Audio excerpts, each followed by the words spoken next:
The information in Crime Champs videos is meant exclusively for informational, educational, and general interest purposes. It should never be used as legal advice.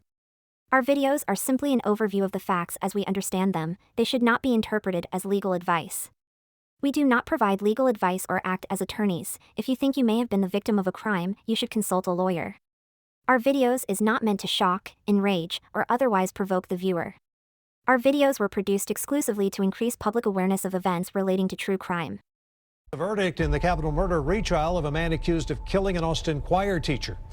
Jurors agreed there was enough evidence to prove that this man, 34-year-old Shawn Gant-Benalcazar, broke into Kathy Blair's Northwest Austin home in December of 2014 and killed her. KXAN's Brittany Glass live at the Travis County Courthouse with the very latest. Well, Robert, it's been about 6 months since the first jury heard this case, could not come to a unanimous verdict, and forced a mistrial. Now, today, after just about 2.5 hours of deliberations, family members, loved ones of Kathy Blair say they're relieved. Although he appeared in person every day for trial and even took the stand, Shawn Gant-Benalcazar wasn't in the spotlight as far as the defense was concerned. We've heard a lot of evidence from a lot of different witnesses about the angry, evil person in this story. And he's not sitting in this room right now. The defense says Kathy Blair's real killer is co-defendant Timothy Parlin. The prosecution tried to refocus the jury. And he got convicted for his role in this case. And now we're here for the other guy to face the consequences for what he did. The prosecution argues Parlin drove Gant-Benalcazar to Blair's house, where Gant-Benalcazar stabbed and strangled her to death. The evidence is speaking to you. The evidence is telling you that that person in the front passenger seat is the killer. He was the front passenger. Both sides interpret the evidence their own way. Every piece of evidence points to Tim. Every piece of evidence. There's not one thing that they presented to you that points to him except for his statement. And he attacked a woman that was vulnerable, that was asleep, and that was in the safety of her own home. The first jury took 19 hours to deliberate with no decision. This one, as I mentioned, just about 2.5 to 3 hours. Reporting live from inside the Travis County Courthouse, Brittany Glass, KXAN News. Last May, Timothy Parlin was found guilty in Kathy Blair's death. He was also found guilty of killing an elderly couple. The prosecution called Parlin the mastermind behind the killings. It took the jury less than 3 hours to come back with that guilty verdict. Parlin will spend the rest of his life in prison.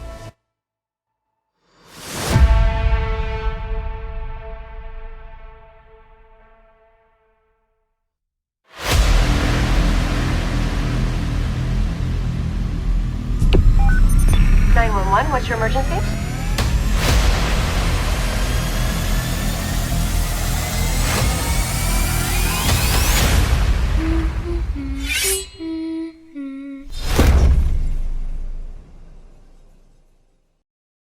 A beloved choir director was innocently settling into her bed, unaware that her peaceful night would be shattered by a brutal act of violence.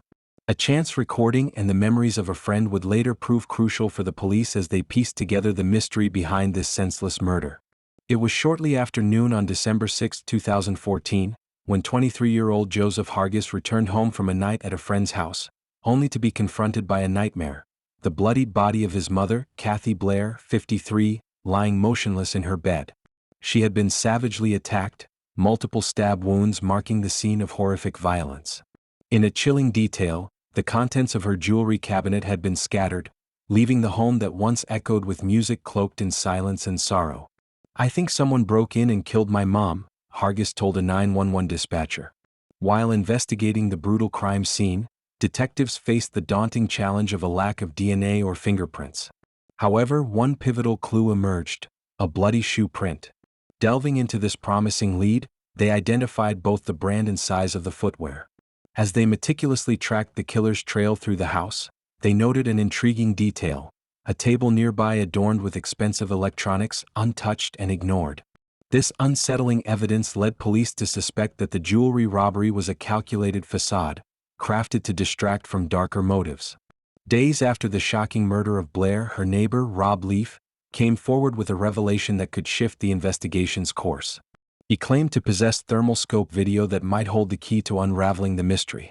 On the fateful night, shortly after 1 a.m., he had been testing the scope, intended for observing deer, when he inadvertently captured footage of a shadowy figure exiting a vehicle and moving stealthily down the street towards Blair's home.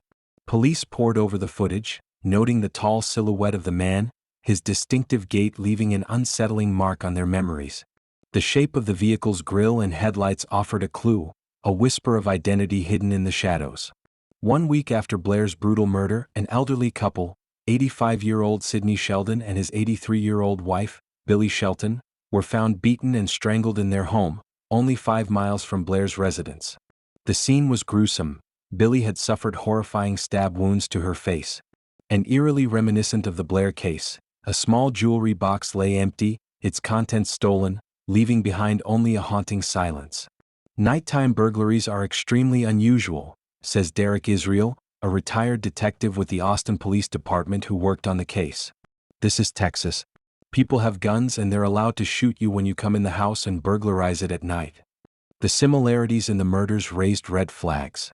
For 2 such burglaries to happen in such a short period of time, Israel said, it made him and other investigators firmly believe that we're looking for the same person in both these cases. Police received a crucial lead when one of Blair's friends recalled her unsettling encounter with a handyman who had worked at her home the previous spring. As detectives dug deeper, they uncovered a chilling connection. The worker, Tim Parlin, was a convicted jewel thief out on parole, and he attended the same church as the Sheltons. A raid on Parlin's motel room revealed a trove of stolen jewelry and a pawn shop receipt for a gold nugget pendant he had pawned on the very day of Blair's murder. Surveillance footage from the pawn shop placed Parlin behind the wheel of a Toyota Camry, the same model seen in thermal video captured by Blair's neighbor. But the most damning evidence lay in the car itself. A search revealed blood smeared around the passenger side seat, and forensic tests would later confirm it belonged to Blair. According to Detective Israel, when detectives brought Parlin in for questioning and confronted him with the evidence, he vehemently denied committing the crime. However, he dropped a chilling name: his friend Shawn Gant-Benalcazar. Detectives quickly discovered that 30-year-old Gant-Benalcazar, who hailed from Galveston, had been in Austin during the time of the 3 murders, his cell phone data confirming his visits to Parlin. With no prior criminal record, Gant-Benalcazar was brought in for questioning. Detective Kerry Scanlon, now retired from the Austin Police Department, remembered the moment vividly. As he watched Gant-Benalcazar walk toward the bathroom during a break at the station, it struck him like a lightning bolt. "Oh wow, this is the guy that was in the video." Scanlon noted the unsettling similarities. Gant-Benalcazar shared the same distinctive gait as the figure caught on a neighbor's surveillance footage. Even more damning, he wore shoes that matched the brand and size of the blood-stained impression left at the crime scene of Jessica Blair. When detectives confronted Gant-Benalcazar, he spun a chilling tale of fear, claiming Parlin had threatened his family, coercing him into breaking into Blair's home while she slept. But as the interrogation unfolded, the horrifying truth spilled out. Blair had woken up during the intrusion, and in a moment of desperation he had stabbed her in the neck as captured on police video. Gant-Benalcazar was arrested and charged with the brutal murder of Blair, yet defiantly clammed up when questioned about the Sheltons, leaving police in the dark. With no substantial evidence tying him to the couple's disappearance, he was ultimately tried and convicted only for Blair's murder. Parlin, however, didn't escape the law's grasp. He was apprehended and found guilty of all 3 murders, sealing his fate. Both men now faced the grim reality of life behind bars, their sins forever etched in the shadows of their past. That one, I am assured, is fresh. Oh, thank you. Oh, all right, I got a phone call from you guys just now. Yeah, okay. That was me telling you that you'd have to call in order to get up here to call us. Yeah. We can't give you instructions. Sorry, I was slightly late. I was playing with my nephew. I lost track of time. Okay, it's all right. So, so we talked on the phone a little bit. So, I mean, obviously you kind of know what the deal is.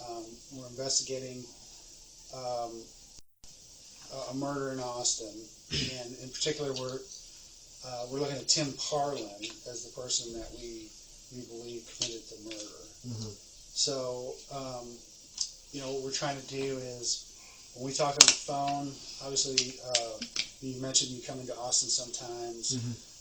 and that you were, and that at least on one occasion you stayed with Tim at his place.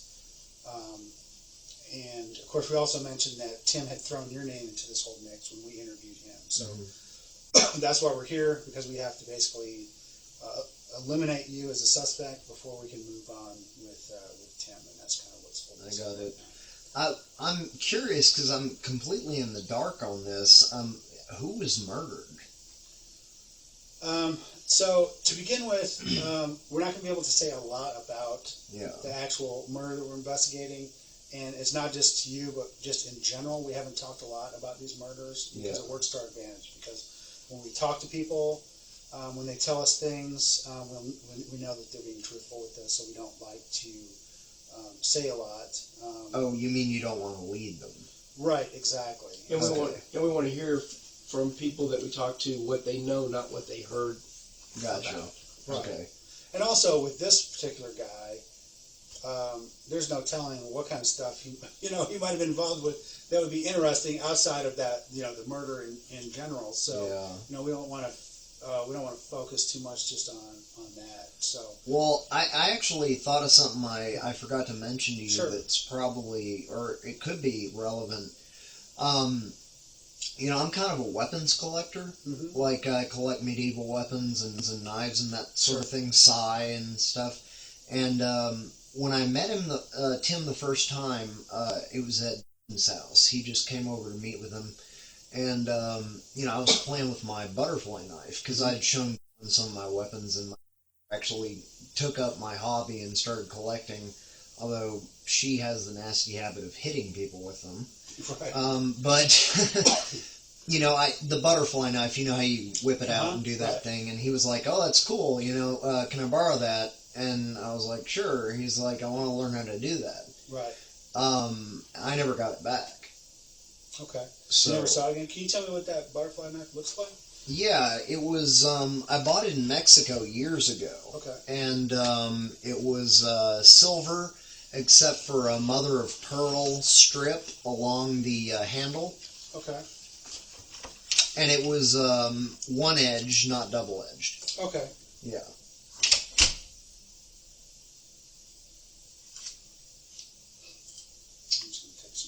Yeah, you told me to think about stuff, and that occurred to me because really it wasn't a big deal to me that he hadn't returned it. But then I thought about it. I was like, that's why I asked about the murders too, because I was like, I don't know if he shot these people or what he did, but if it involved a knife.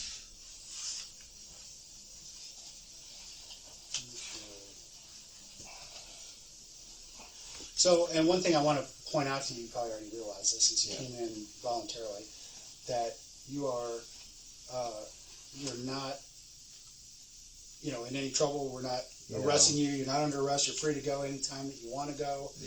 And all that. So anytime you want to. Well, no, I want to help you guys out. Sometimes I make people mad. So if you make me mad, you just leave anytime you want. You might not be able to find your way out. I have trouble finding my way out. I can't help you with that. But we'll get you out if you want to go, okay? So it's important that you understand that this is totally... I'm not one of those people who's going to be... my mom's an attorney, actually, and she was like, an attorney should be present, and I was like, well, why? They're going to tell me not to say anything, and the thing is, honestly, I want to help you guys out, because, this guy, wolf in sheep's clothing, basically. Right. Didn't tell me anything about his past. And, I'm starting to feel like he set me up like a patsy or something because, he set me off that night. He's like, my girl's there, so you can't stay there, so take off. And I'm like, well, what am I supposed to do? He's like, well, I'm not going to babysit you, just to go do something. Right. Which night was this? I think that was the 14th or whenever we were talking. The weekend that I came in, I guess it would have been not the 14th because that's a Sunday, right? Right. Well, what we were talking about was the 4th or the 5th and the 6th. Oh, okay. So Friday the 5th and Saturday the 6th. Yeah. It was the first time. And did you have a chance to look at anything to make sure that you were actually in town? Like, I don't know, sometimes I use my phone because I'm like, I know I've called so-and-so on that weekend or whatever, anything like that to help you remember, to be sure that we're talking about the right weekend, because that actually is very important to our understanding, is that we're talking about the correct weekend. Okay, so December, you say 5th was a Friday? The 5th was a Friday, yes. Okay. That's the calendar of the month. Okay. Yeah, I'm fairly certain I came in at about 11 o'clock on the 5th. And, yeah, I met with him briefly, and he said that his girlfriend or wife or whatever was in the room, so I couldn't go in, to go off and do whatever. Okay. So I did, and like I told you, I actually didn't know how to work my navigation, Right. so I just played with it. It was like a video game. Right. I was just like, oh, let's see if I can find it, you know what I mean? Right. And it killed some time, and I think it was, he told me to come back around a certain time because he said that his wife was going to work early, like 4-ish or something, and so I came back around then, and then I want to say we had breakfast at that East type place, and then I crashed on his couch for 4 or 5 hours, and then I texted, said he'd been up for days and couldn't talk to me, had to pass out for a day and a half, and sorry. And I said, well, no reason for me to be here now, so I just turned around, went home. So, and I know that we talked about a lot of stuff in the phone. I kind of want to go back through it because Detective Scanlon wasn't, didn't necessarily hear all of that, so I want to make sure he understands the whole thing. So we'll back up a little bit and kind of go over some of the stuff we talked on the phone. However, one thing I always point this out to people. So obviously you're not the only person we talked to. We talked to a lot of other people. No one said other than what Tim said, no one said anything bad about you, okay? So don't think that. But I also know that, with Tim, there's a lot of shadiness going on and stuff like that. Yeah. And so understand that we are homicide investigators. We're investigating a murder. That's the most important thing to us, to solve this murder and put the right person in jail.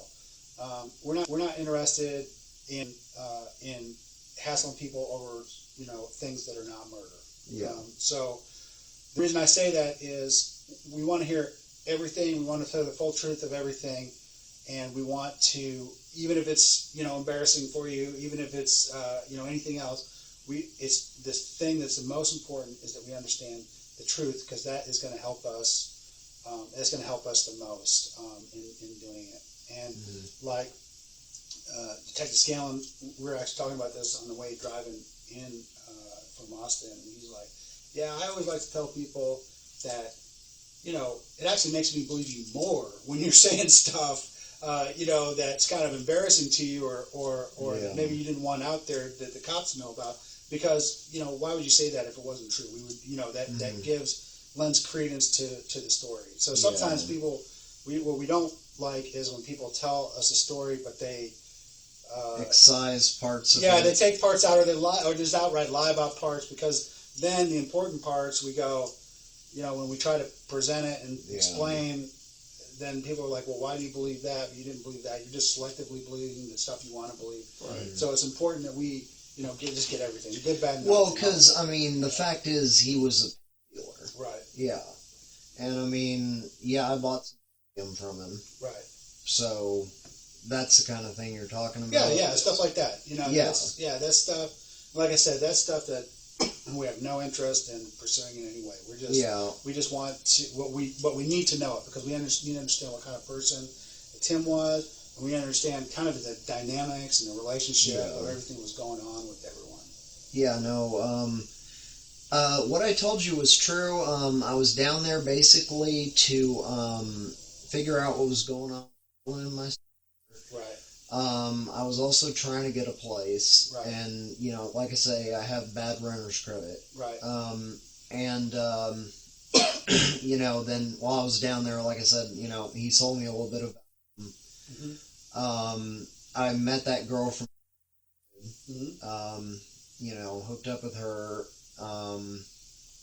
Those are the reasons I went down. Yeah. So tell me, when did you first meet Tim? The very first time I met him, I can't remember the date, but it was a long time ago. Like, it was this year, of course. It was at house, and as I say, it was a short meeting. It was the one where he borrowed my butterfly knife. Okay. He was at the kitchen table, and I was just hanging out in his room.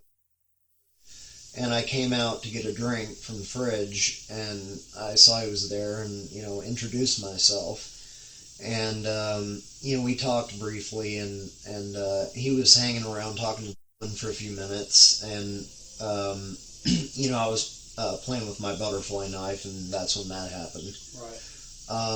And you're not exactly sure when that is, but could you say, was this summertime? Was it? It was past summer. It would have been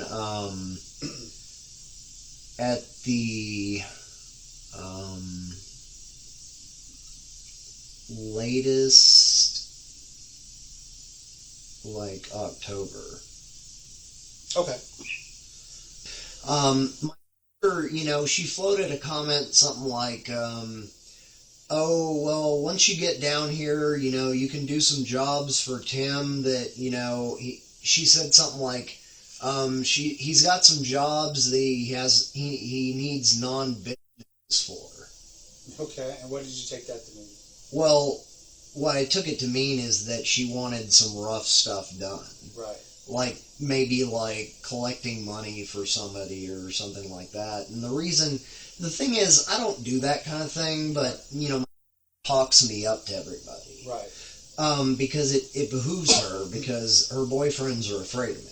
Right. Because I have a lot of martial arts training. I was in the Navy, and, I have a bunch of weapons and stuff like that. And so, she tells stories about how, I swoop down on a balcony or something, and makes me sound like Batman. And, so the boyfriends are always afraid that I'm going to come beat them up if they do anything wrong to her. Right. Well, I'm not even that kind of her, because, she's usually beating up on her boyfriends. So, but, she, I'm sure, talked me up to him. And so that's why she floated the idea to me, and I was like, great, well, I'm trying to get a job with my degree. Right, not with my hands. Yeah, I mean, I have a microbiology degree. Right. So it's not like. What did you do in the Navy?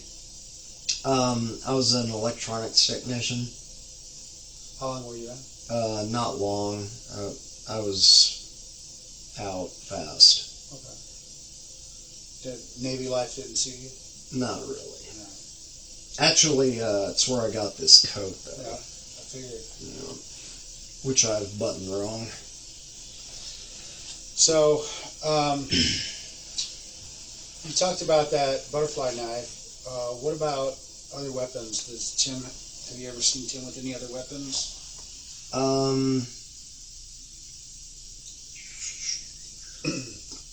No, I can't say I have. Okay. Have you ever seen him with a gun? No, I haven't.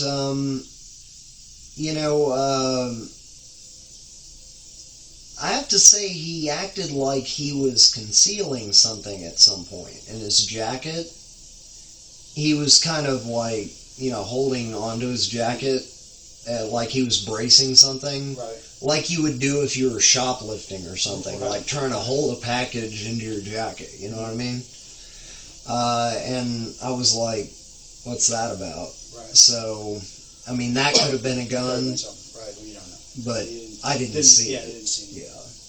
So I want to go back to specifically the day that we were talking about, the 5th and the 6th. the day that you came into Austin and you tried to play. And that is a very important day because that is the day that the murder happened. That was the night that the murder happened that we were talking about. So we need to be very specific in understanding like exactly where you were at any given time, so that we can understand when you were with Tim and when you weren't. So that's so I just tell you that because I want to sort of jog you, make sure that stay on. Yeah, this is stuff that we're that we're going to look at. We have to look at and try to confirm and everything. So.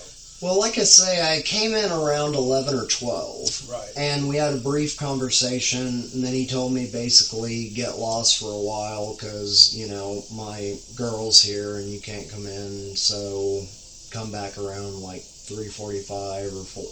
Okay. Right. And that's when I was just driving around. Right. And then when I got back, like I said, his girl was gone. He said the place was a mess. It was. I showered, took a nap, woke up, texted, realized he wasn't gonna, see me, decided, well, go back home, right? Okay, so think back in particular that night, especially since you were in his room, and ended up spending the night, at least from about, so if you got there, you said you did stay there for a little while to sleep before you went back, and what time did you say you left? So I probably slept from like 6 to 11. Okay. Yeah. And so I probably left right at 11:20 or something like that. Right. Yeah. So, so was there anything that Tim was doing? I mean, in retrospect, looking back, now that I just told you that, that you say, okay, well, that could be important. Something that I saw, some way, or something he was doing, anything like that.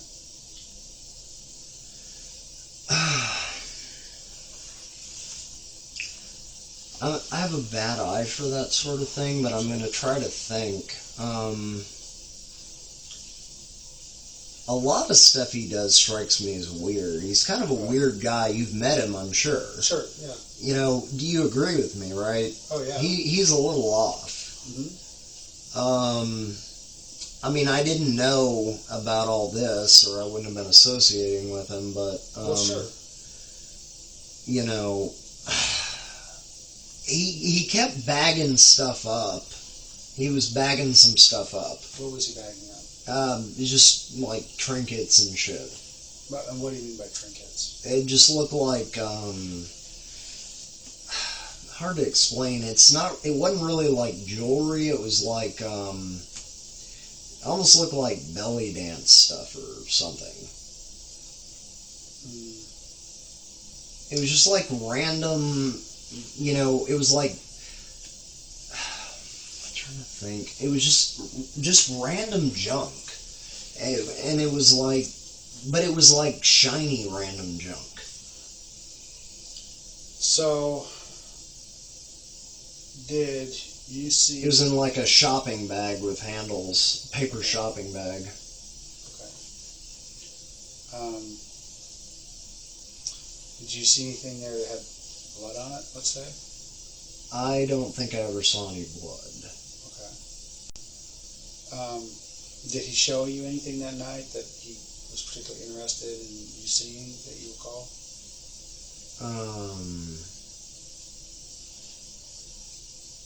Did he? Like the things that he was packing up, did he show you those things? I'm trying to think. Something. I think he did show me something. I can't remember what it was. See, the thing is, he talks constantly. Right. And, like, you space out. Right. And so he was constantly talking at me, and then he brought something out, and then I was just like, I was zoned, And he was, like, showing it to me. I don't remember what it was. Okay. Yeah, I mean, he really, you've talked to him, right? Yeah. He just yammers on and on. Yes, he does.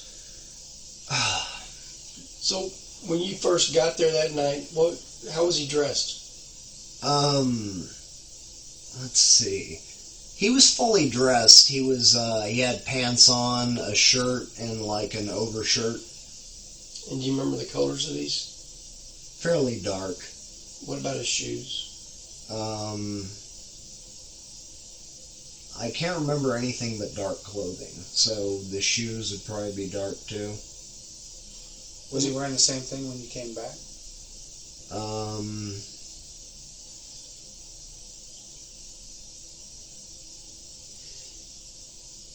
No. When he came back, I came up to his room and he said, wait a minute, he was in a bathrobe. So had he just taken a shower or something? I think so, yeah. And then, so I waited a minute and he got dressed in something else. And then,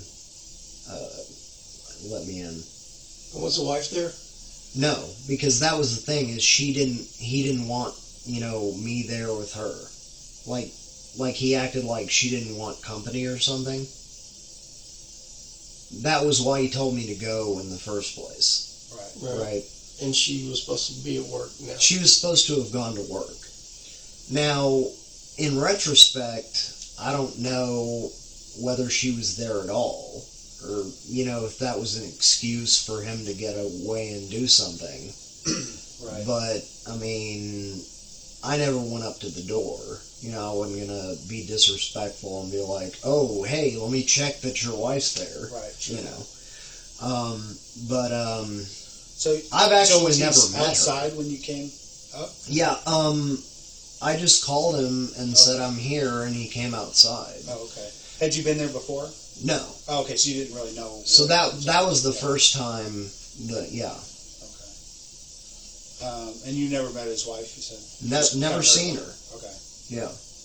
Do you know anything about her? Mm-mm. No. You know where she works or anything like that? No, I have no info. No info. So during the time that you were driving around, do you remember like what part of town you were driving around in? Well, it was around the initially.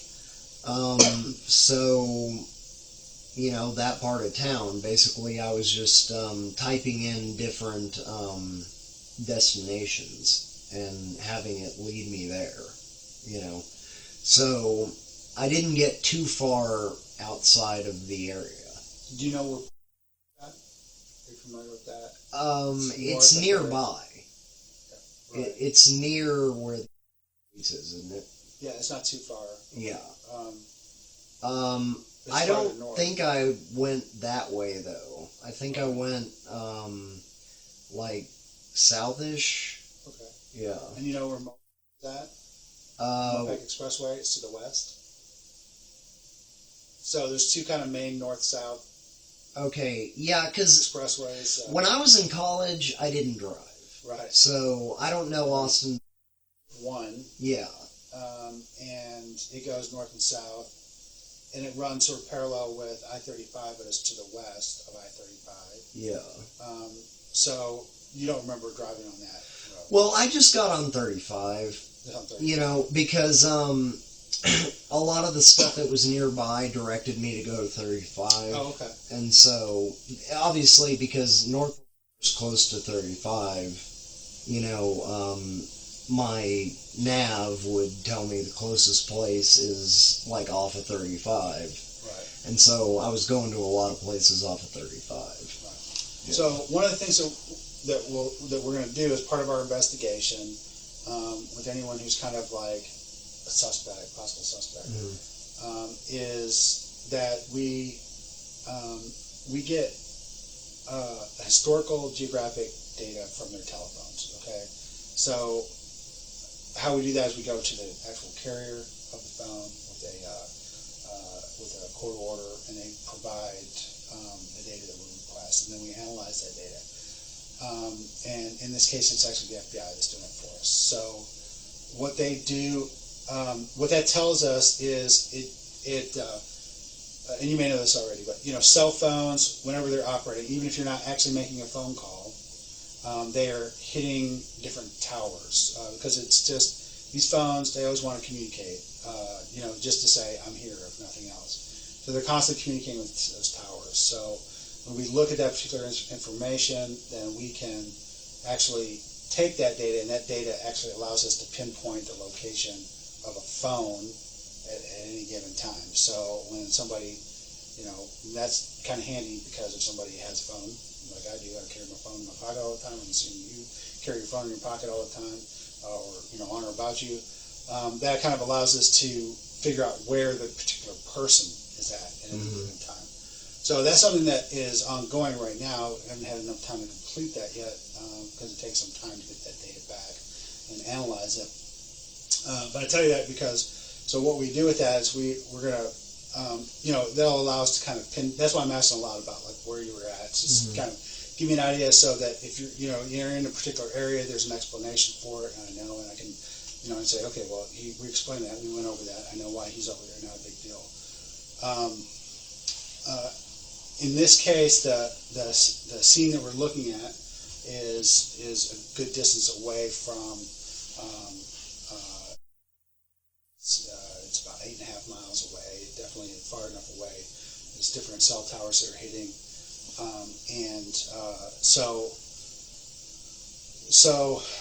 So we can look at that. So when we look at that, we can kind of see two things. One, to see if you were in that area at the time. We have a good idea of when this occurred.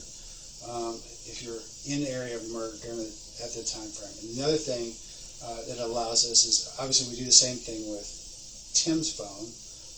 And so Tim's moving around the city, blah, blah, blah, doing whatever he's doing. You're moving around the city, blah, blah, blah, doing whatever you're doing. So, and based on what you said, there should be a point where you're kind of together, and then you're apart, and then you're together again until you leave Austin.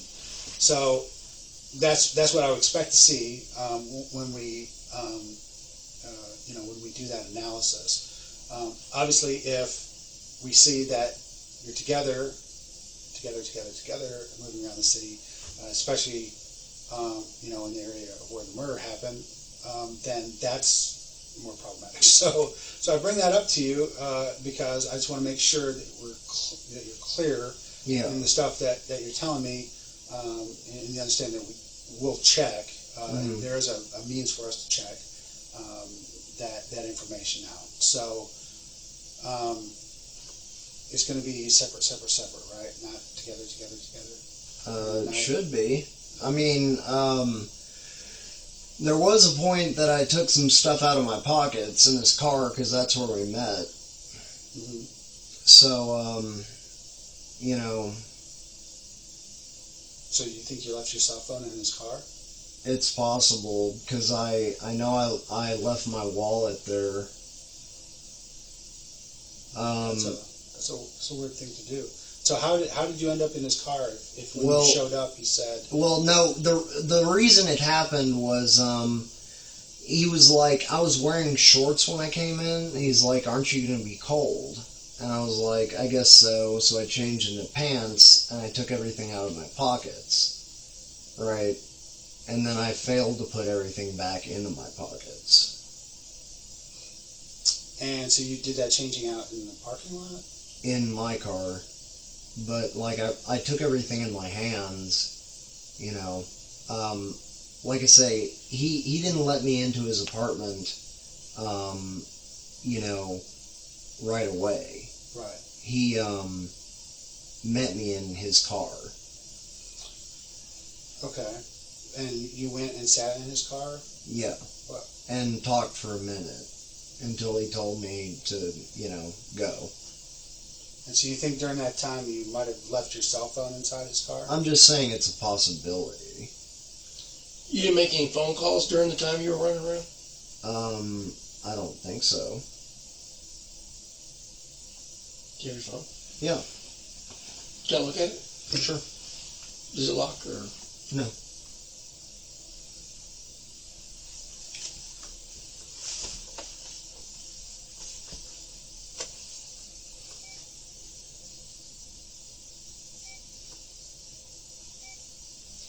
So one thing that told us, is that that he had, so one of the things he had done is that Tim had convinced him to go on a burglary with him, and went out, they drove around, and one of the things he says that he went with Parlin on one of these burglaries and stayed out in the car while Parlin went inside and then returned. So, obviously, that was it was good that he told us that, so we understand kind of what's going on. Now, if we had done that on the burglary, or on a burglary, and then it turned into a murder, obviously that would be something that we were interested in. But of course, if that's what would have happened, let's say that we drove up with them, and then Tim went in, he thought he was driving him up for a burglary, and Tim went in and actually killed someone and came back out, then that would be, that would be problematic. However, for as well. However, there's a big difference between one who had no idea that was about to happen, and Tim, who planned to do that. Yeah. So I remembered something. That was the reason I forgot my wallet, is that I dropped my phone and I was looking for it under the seat, and when I was looking under the seat, I found his wallet that he'd been missing for several days. Okay. And he thought that had stolen it. So when I found that, I was like, wow, it's his wallet. And so I started calling. Right. Or I didn't call him. I told his uncle to call him. And I was like, let's go by his house, tap on his window, and tell him we found his wallet. Because he swore that had stolen his wallet. So you went by his house that morning? Yeah, we actually did go by his house, and we tapped on the window to try to give him back his wallet. Yeah. So, I guess the thing that I'm trying to say is, so obviously we continue to investigate and we continue to look, and everything. One thing we do is obviously everything you tell us is stuff that we're going to look at, and we have a lot of avenues to look at things. Okay, the phone thing is one, and once I brought that up, you remembered that you think that you left your car in Tim's van, which maybe phone you mean? Was it in his van? No, it was a car. It was a car. Yeah. So you were in the car. That's not Tim's car. What's that? The car. What does the car look like? No. I mean, he has like an old, right? Right. Yeah. Well, it actually belongs to his sister. Oh. Mother. Okay. So he was borrowing it. All right. So. No, we weren't driving around in the van because he said the van had been stolen. Right. So you got there. I just want to make sure I understand this. Like I said, Claire pointed out, it's very important because we have to check every bit of this. It's very important that we understand, exactly what happened. So you went in to the parking lot and you called them before you got there, or you called them once you got there? Both. Okay. And where was he at? Was he in his apartment or his? He waddled out of his apartment. Okay. Like right as I called. Okay. And he waddled over, and he.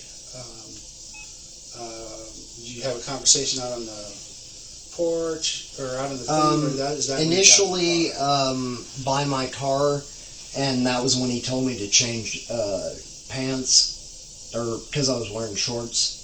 Okay. And he was like, "Aren't you going to be cold?" And I was like, "Probably." So I got in my car, changed, got my stuff, and that's when I got in his car with my stuff in my hands, and then I found Dylan's wallet, and everything was crazy.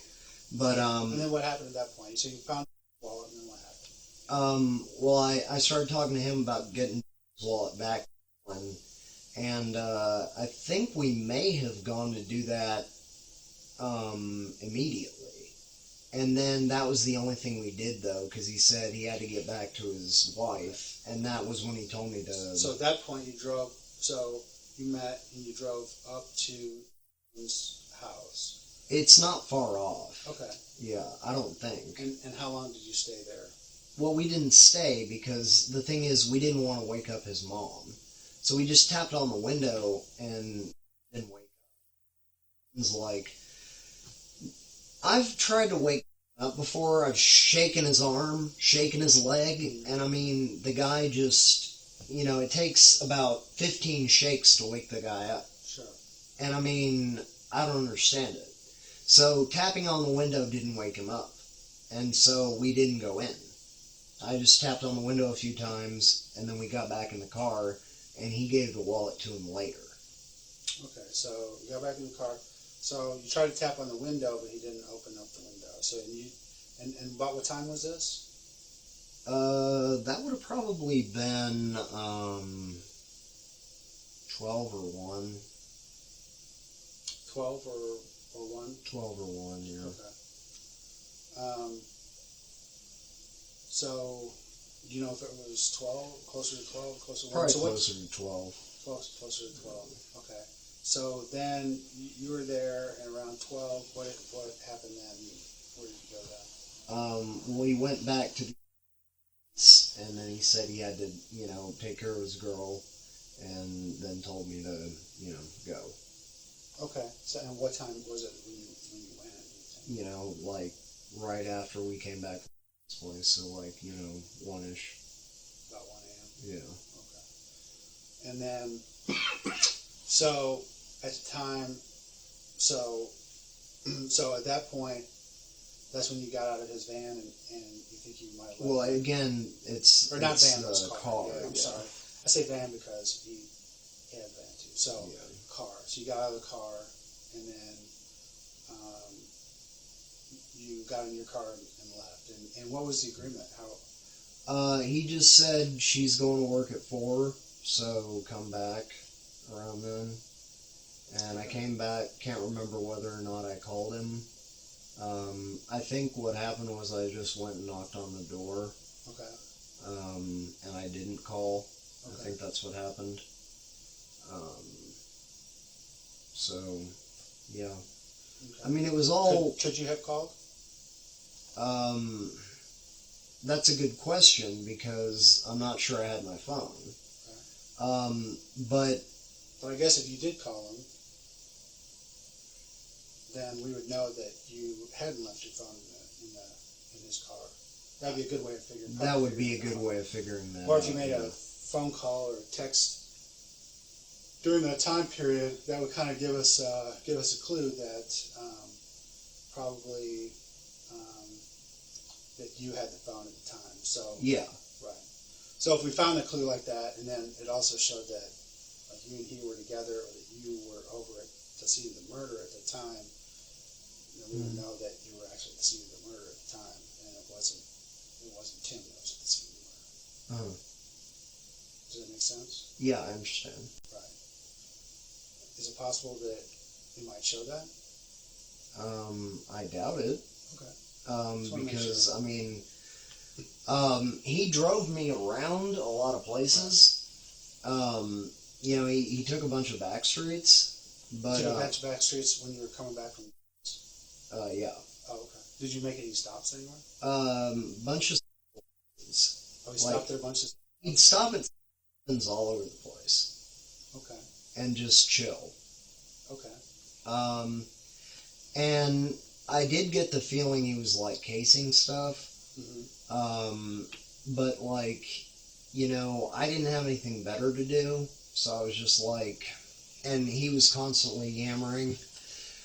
So I was just like, I'm tired, but you know, what am I gonna do? I just sat there, blanked out the yammering, and just kind of like relaxed, went along for the ride, you know? Right. So, yeah. Okay.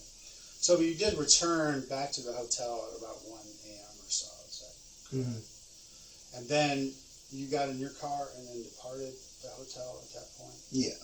Okay, in your car, right? Mm-hmm. The car that you drove here today? That's right. Okay.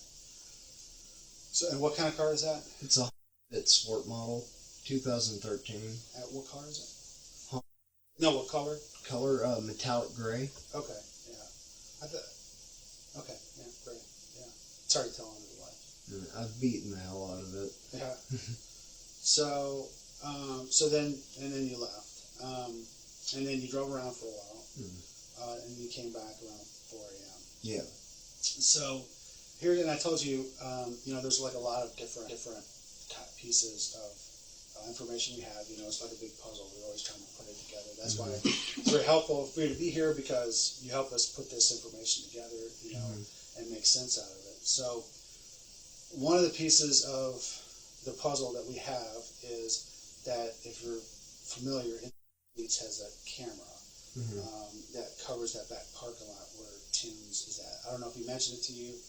He railed about it all the time to me because of that his car getting stolen. He was so mad that the police had not checked that camera. So,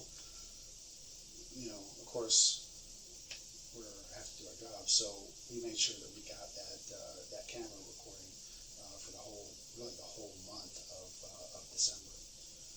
So I haven't gone through with it yet because I sent it to the corporate office, and it actually got notified that it's here, but it's in the mailroom of the police department. So that's sort of one of my next things I'm going to have to go look at. To go look at this piece of video. So, it doesn't show like the front of Tim's room or anything like that. I mean, that would be too easy. But it does show us, stuff that's helpful to our investigation. Like, for example, you can clearly see cars that are coming and going from the parking lot.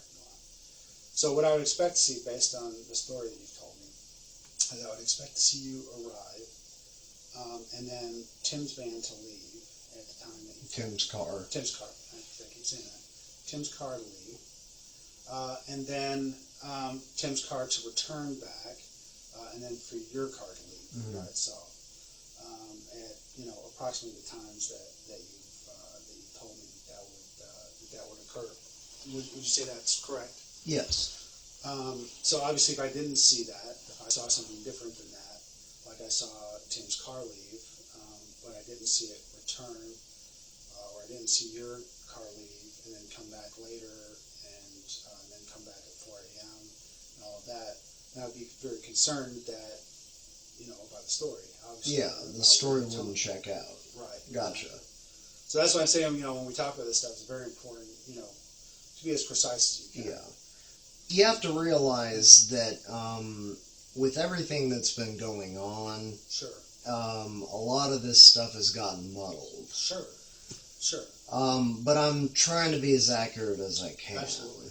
But I think we can say for a fact that you did not come to Tim's house and then stay in his apartment while he left, right? No. So if he left when your car's still there, you're with him. Mm-hmm. Okay. Just want to make sure that I'm clear on that. So, so when you go, that'll help clarify things immensely. My concern is if I don't see that, because now we're starting to get into some kind of concrete things that we can explain. So I guess this is the sort of thing that the defense would bring up, right? Exactly. They would say, but wait, this doesn't check out. Exactly. Somebody else might have done it. Yes, you took the words right out of my mouth. Because my mom's a lawyer. Right. Yeah. So that's why we have to make sure that we do everything we can to clear it. That's why we go to such lengths as this to try to figure it out. So what's really important is that if for some reason you stayed with him in the car that night, we need to know that right now, because we need to understand the explanation for that, okay? So, like I said, when we talked, one of the things he talked about was, going over, Tim talked him into doing these burglaries, and he went over, he sat out in the car while Tim went inside. So, obviously, he was involved in the burglary as well, but that's a different kind of situation. Guy sitting out in the car is a different animal than the guy who's actually going in, especially if the guy in the car has no idea about what's about to happen. The guy in the car has no idea. So you're saying Tim murdered someone when he was in the car? No, not at all. What I'm saying is that, and I'll be really blunt with you, if you're in the car when Tim did the murder, we need to know that. Okay, that's something that we need to know, because as you've seen, our investigation, as I've explained, our investigation is very thorough. You told us stuff, told us enough that we'll be able to figure out whether or not your story checks out. And right now, only you know whether it does or not. Okay, but within a couple of days, I'll be able to figure that out as well, and whether or not the story checks out. I'm not a human lie detector. I do not pretend in any way to be able to look at someone and know whether they're telling the truth or not. I never make assumptions about anybody. I think you're a stand-up guy. I think, I want to believe every word that you're telling me is true.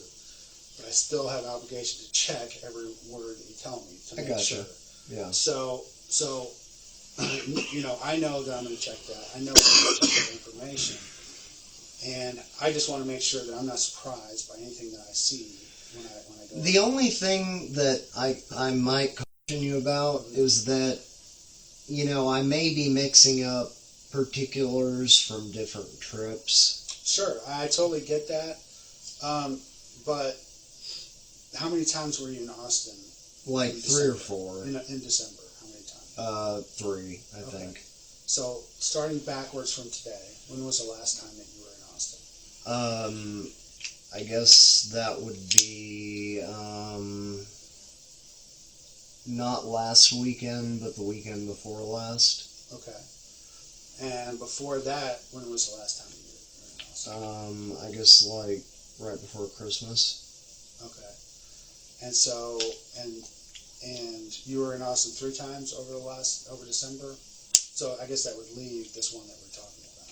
So, and I understand details can be mixed up and things like that, but you give me some concrete things, I think I'll be able to figure out whether or not that's the one you're talking about, because there's enough stuff we can go on. We certainly know that, so let's say, for example, it's not the night you think of, and it wasn't the night that you left the thing in the car.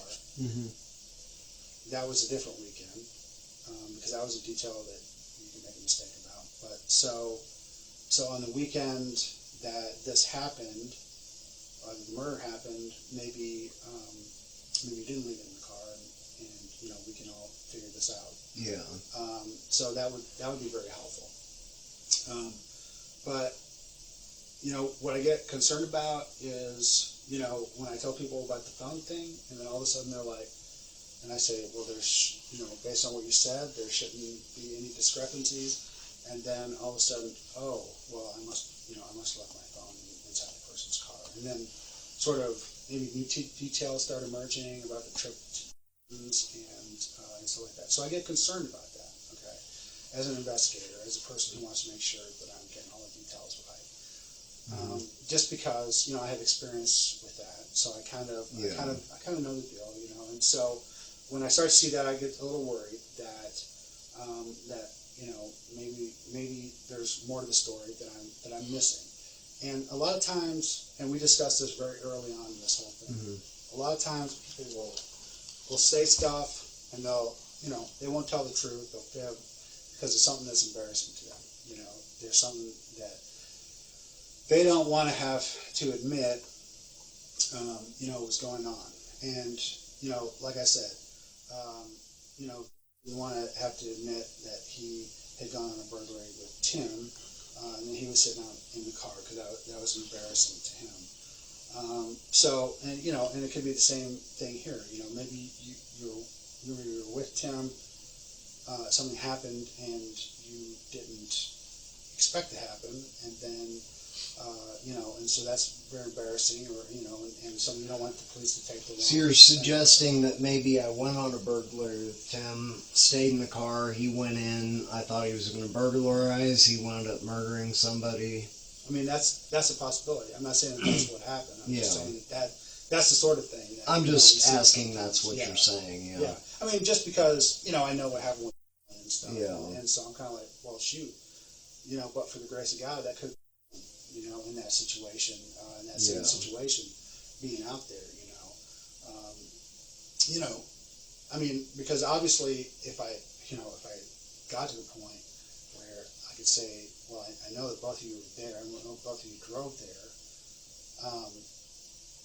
then a murder occurred. Obviously, the concern is, you know, and this may have, like, you know, we may have learned about this and stuff. There's stuff that's intentional, you know, when people go out and they intentionally try to do something. A person who intentionally tries to go out and do something is different than a person who accidentally or even, you know, recklessly does something or gets himself involved in. You know, those are kind of different type of scenarios. You know? So sometimes what happens is that people will get into a situation.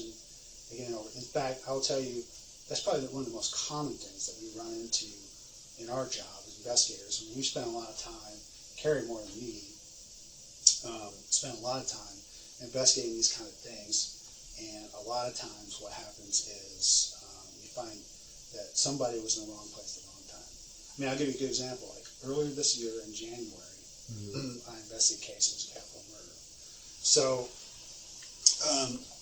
So 3 guys decide that they're going to go and rob the dealer. Okay? Who cares? But they go to rob the guy. He goes in there. 1 guy stays out in the car. 2 guys go inside. Okay? So the 1 guy, he's like, I know that we're going to rob him. And that's what I'm in for, a robbery. The other guy, he's like, okay, unbeknownst to the other 2, he knows, the drug dealer knows him, so he's not leaving any witnesses behind, so he can kill the guy.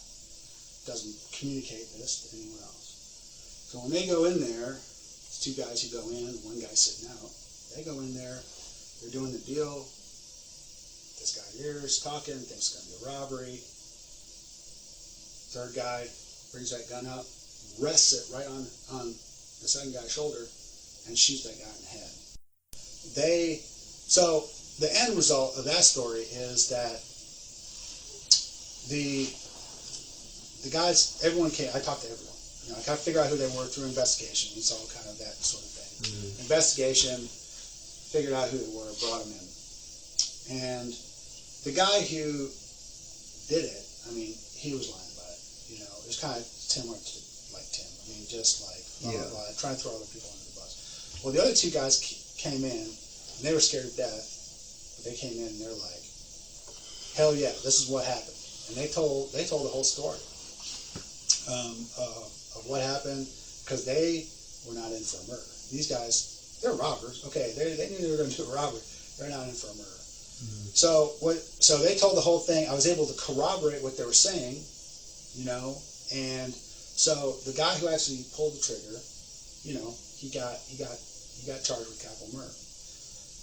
The guy who, you know, was there with them but didn't participate, he got a lower charge, robbery, and he'll be out in a few years. And the guy who sat out in the car, he didn't even get charged. In the end, he didn't even get charged because he was better as a witness than as a defendant. So you know, that's a good example where, you know, we see that people get themselves into something that they weren't anticipating, and it's not bad guys. I mean, yeah, okay, they were doing something they weren't supposed to do. There's a big difference between robbing a dealer, you know what I mean, and like just killing somebody in cold blood. So a huge difference in what we were looking at in terms of the level, and the outcome was totally different as well. So, you know, anytime I run into a situation like that, you know, where I have a similar kind of thing, I always kind of, you know, just as I did in that case, I try to urge people, hey, listen, you know, if that's not what you're in for, you need to let us know. You need to let us know that you weren't there. Because what happens is we investigate these things. I already told you, it's not just us, it's the FBI. It's all sorts of people who are investigating the murder. So, we're not leaving any stones unturned. We even now continue to, turn up evidence, in the case, as time goes on, because, just things take time. Mm-hmm. So I absolutely encourage people, I want people to realize, hey, listen, we're going to figure out the truth. We're going to figure out if you're there or not, So, now's the opportunity, not like after charges have been filed when it's too late. Like in this other case I told you, all these talks were before the stuff, any charges got filed. So, when it was time to actually do the filing, I could, go to the prosecutor and we can make a decision about what the most appropriate charges were. And, it worked out. And that middle guy, he didn't get off, but then again, he was breaking the law, he was doing something he wasn't supposed to do. And so he did, there was a price to pay, but it was, pretty much, I think in his case it was like the minimum that he was eligible for. So in the end it worked out. Had he just come in and just said, and lied to me about it, it was easy for me to actually connect him to the crime. So I knew he was involved in the crime. So it wasn't that. It wasn't like a whodunit kind of situation. So had he come in and just lied about it, I would charge him with capital murder, no question about it. The important thing is that, and that's what that's how it would have played out. So the important thing is they came in, they told their story. I understood what the situation was. They were able to say, hey, listen, I had no idea this is what was going to happen. It's not, I'm not a killer, I'm not a saint, but I'm not a killer either. So when they go in, we end up with, an outcome that gives us justice. And that's what we're looking for. And justice is that, the appropriate people are get the appropriate, punishment for what they've done, I mean, there are consequences for what we do, but those consequences should be appropriate to, to actually what you do. So, if you're a good guy, like I separate you, like for example, from a guy like Tim Parlin. I asked what he went to prison for, and the story I got was that he got caught transporting PT. Yeah, I mean, he has all sorts of little stories. He even tells me stories about it, even though I know he didn't tell me. He said that's what he told him. Well, maybe that's what he get a parole violation for, but that's not what he went to prison for in the first place. Yeah, he wasn't even. Yeah, I was in the rounds in 93 and stuff. Yeah. Yeah. So anyway, so and that's another story that kind of illustrates the thing. I mean, it demonstrates what kind of guy that this Tim Parlin is. Well, I'm starting to see he's a piece of shit. Yeah. And one big thing he does is he uses people and manipulates them. He tries to get them to do his dirty work or to participate in it. I mean, we all understand that. We understand that whole deal. So that's what we look at. So the thing that I'm saying to you, and the thing that I really want to make clear to you is that really within a few days we're going to know for sure whether or not you were there when this happened. And so if it turns out you weren't, then that's actually much better for me, for my case. However, I think that I'm starting to think that maybe you were, that maybe you were there in the thing. Like I said, I'm not saying you killed anyone. I'm saying that maybe you were with Tim when he did this. Maybe you didn't realize that's what he was going to do. Maybe and certainly I don't think he realized he was going to do a murder. But maybe you didn't even realize he was going to do a burglary. But, the thing is, we need to understand now, because if that's what we find, if we find that you were with him, then, then we're going to have to make our own assumptions about what that means and what that is. And you're not necessarily going to have the opportunity to tell your story at that time. So we want to make sure that you're telling us your story about what happened and about why that is. I mean, as far as I know, that's what happened. I mean, he went all over the place, right. And he'd stop at he'd, park in front of people's houses, he'd get out at the and I'd, wonder where the fuck he was, that kind of stuff. I mean, I didn't even know what he was up to. You know what I mean? So, tell me about some of the houses that he parked in front of. Well, I mean, he was just driving through neighborhoods, and he was just talking about how he drives the streets. Just talking, just the yammering again. Talking about, he was regaling me with stories about, one time when he got pulled over and he had a sawed-off shotgun underneath the seat. And, the cop, he ran a yellow light, it didn't turn red until he got under it. The cop pulled him over, and he was sober, was drunk, driving in front of him, and that kind of stuff. And, and he takes me through the neighborhoods and all this stuff, and I wasn't even trying to ask questions, because he gets mad when you ask questions. Like, he's like, why are you asking so many questions? Yeah. So did he stop in a neighborhood and get out of the car? I think he did at one point. But, I mean, it wasn't for too long. So tell me about that. Said he was trying to, like, see if someone was there. Because he said that, like, somebody had, like, jacked or something for drugs. And, so, like, he went up to the fence line or whatever, disappeared there for a little bit. Okay, so tell me about, like, the neighborhood where this was at. Was this the only stop that he made? Yeah, that was the only time he stopped and got out in a neighborhood. Okay, so tell me about that. The neighborhood was like,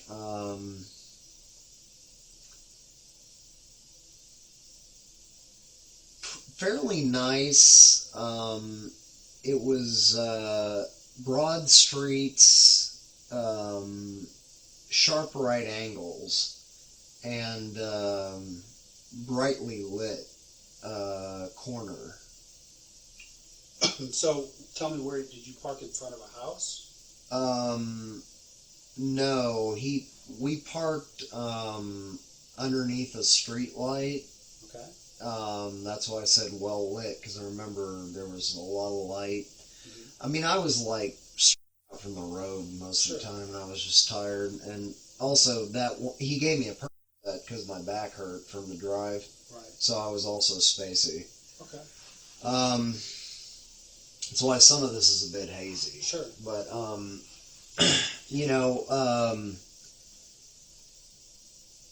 yeah, it was a broad street, broad main street, and there was a street light here, really bright street light. We parked underneath that. He got out for a few minutes and said he was going to check out if someone was there, because they had, like, jacked or something. And I was like, whatever, do what you gotta do. Okay.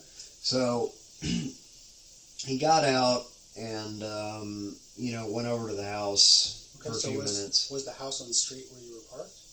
No, it was like, this street we were parked on intersected with a street, like, right here. Okay. And then I guess the house he went into was, like, right there.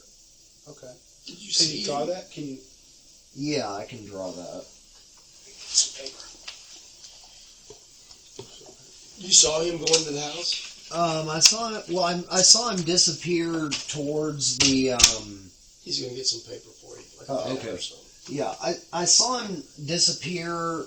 Behind the shrubbery or whatever by the fence. Like he said he was gonna look at the cars because he said something about, I don't know about cars. He was rattling off names of cars, and he was like, "Oh, there should be a this and that and the other parked there." And he's like, "There's only a this parked there." And he's like, "I'm gonna go check it out." But then he disappeared behind the bushes, by the fence. And there's a pin over there. Yeah, there is. Yeah, and that stuff was stronger than because when I was Did you get out of the car too? No. When I was actually getting prescription pain meds for my back, they gave me, and he gave me that set, and that was like, it must have been the maximum dose or whatever, because I was just like out of it. I mean, I was way out of it. But I do remember the street. You remember the name of the street?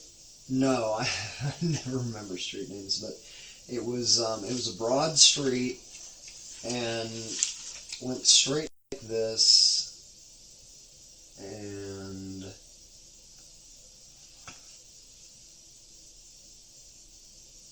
residential street came off like that. Your lamp post was here.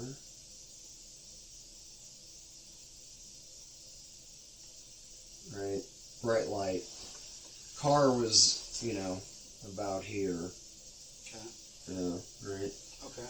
And then the house was about here. Okay. Where did you see him? So you stayed in the car? I stayed in the car, and I watched him kind of just walk towards the house, and he disappeared in the bushes, basically. He said he was going to look at which cars were there, but from where I was, I couldn't really see what he was doing. How many houses down from the corner is that? I think it was like just one. It was like not on the the corner corner? house, Oh, okay. but it was like the next to the corner house or something like that. Yeah. So tell me what happened then. So where are you sitting in the car? Passenger seat. The front passenger seat? Yeah. Okay. And I just waited like a few minutes, and he came back and said, "Well, I guess they're not there," or something, and like... What did he have with him when he left? You mean when he... What was he carrying? Was he carrying anything when he left the car? Mm-hmm. No. Okay. What was he carrying when he came back?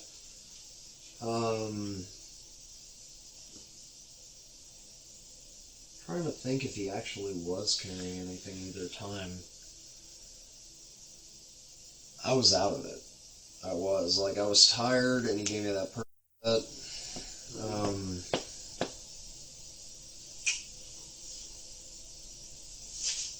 About what time in the morning is this? I don't know, like, maybe like 4-ish, between 4 and 5 or something like that. Mm-hmm. I don't know, he might have been carrying something like a... You think that was between 4 and 5, you said? Yeah. Okay. Yeah, he might have been carrying like a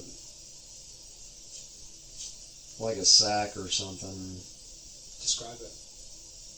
Looked like white fabric. Mm-hmm. Yeah, but I have a mental image of him with a white sack. Mm-hmm. Going to or coming from? Coming from. Now that you mention So what did he do with the sack?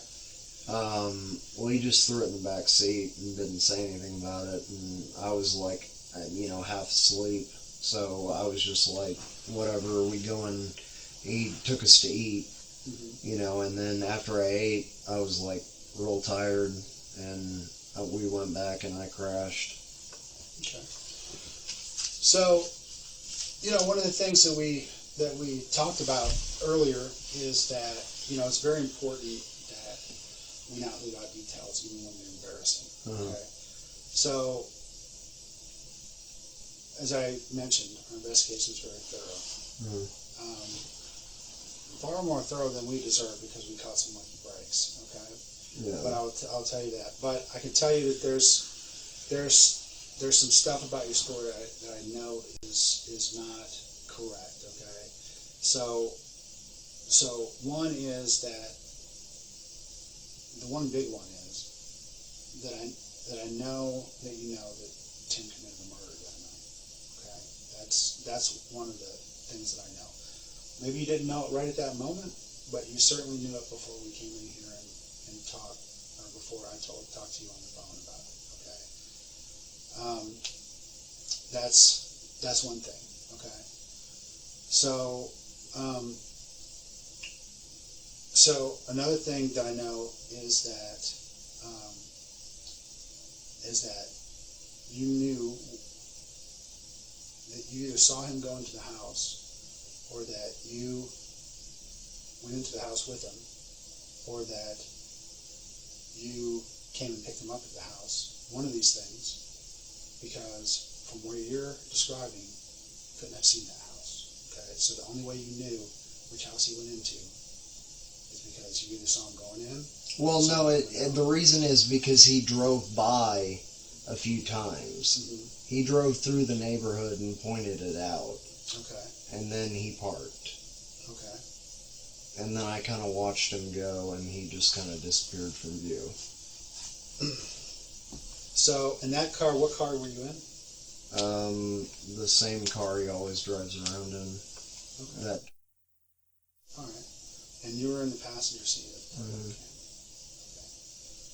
And the bag that he brought, did you see any blood on Tim? Nope. See blood on the bag?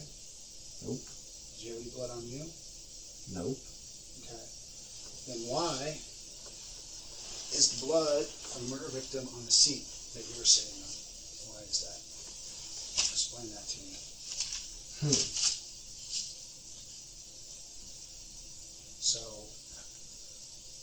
So the problem here is that, so I think you see what I'm saying. Yeah. Is that you're describing, okay, and what you're saying is, when people, and I find this all the time, this is something I see all the time, when people start swimming across the lake, okay, the thing I always like to say, if you're swimming across the lake, and you get 90% across the lake, you haven't swum across the lake, right? Same with telling the truth. You tell 90% of the truth, you haven't told the whole truth. Okay. So right now, okay, these are things that we know, and there's no question about it. Okay. Both through our investigation and really, frankly, based on what you told us right now. You were at the scene of where the murder happened. You were in the car. Okay. That was used to get there, and you were sitting in the seat, based on what you said, where we found the murder victim's blood. Okay? Yeah, but... And I don't expect you to have to explain that right now, okay? Well, I'm telling you that, the reason I'm telling you that is so you understand, okay? Mm-hmm. All of these things, all of these facts that I have to present, I have to present them to grand juries, and I have to present them to the district attorney. I have to make sense out of them, okay? Mm-hmm. I have to make sense out of them. Because if I leave it to them to make sense out of it, then they're going to think the worst, you know. They're going to say something like, there's blood on that seat, and you're sitting in that seat, and the person who's sitting in that seat had blood on them. That would make sense, right? Mm-hmm. Therefore, the person sitting in that seat must have been the murderer. Mm-hmm. Okay? So these are the type of connections that people make, okay? Yeah. So and what helps them make those connections, and we've discussed this already, and make those assumptions and think the worst is when you say things that we know are not correct, okay? So when, to avoid, we talked about, in order to avoid embarrassment, sometimes we will, we'll say things that aren't correct, okay? To try to minimize for ourselves or make ourselves look better. So what's important is, listen, we talked about this already. What's important is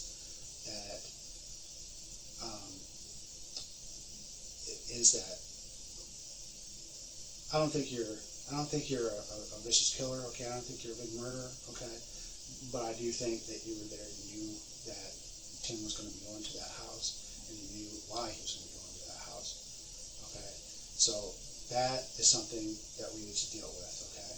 Because we need to understand exactly the things that brought you to that house. We need to understand all the details and the discussions that we're having, because all of that stuff is important to anyone's assessment of what the appropriate consequences are.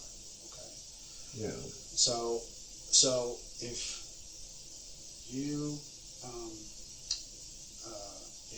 have blood on you and transfer it onto the seat, then we need to understand why that is that you would have transferred blood. Well, the thing is, the blood could have gotten on the seat after I got out, right? He could have had something that had blood on it. So blood is a liquid. It's a viscous liquid. Yeah. It dries very quickly.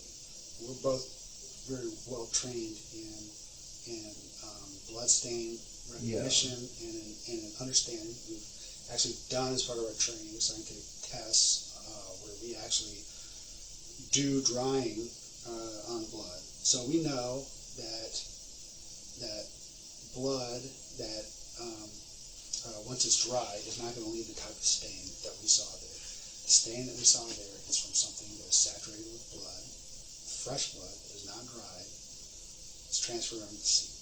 So something with blood on it, fresh, undried blood on it, transferred on the seat. So it didn't happen 30 minutes later. It didn't happen an hour later.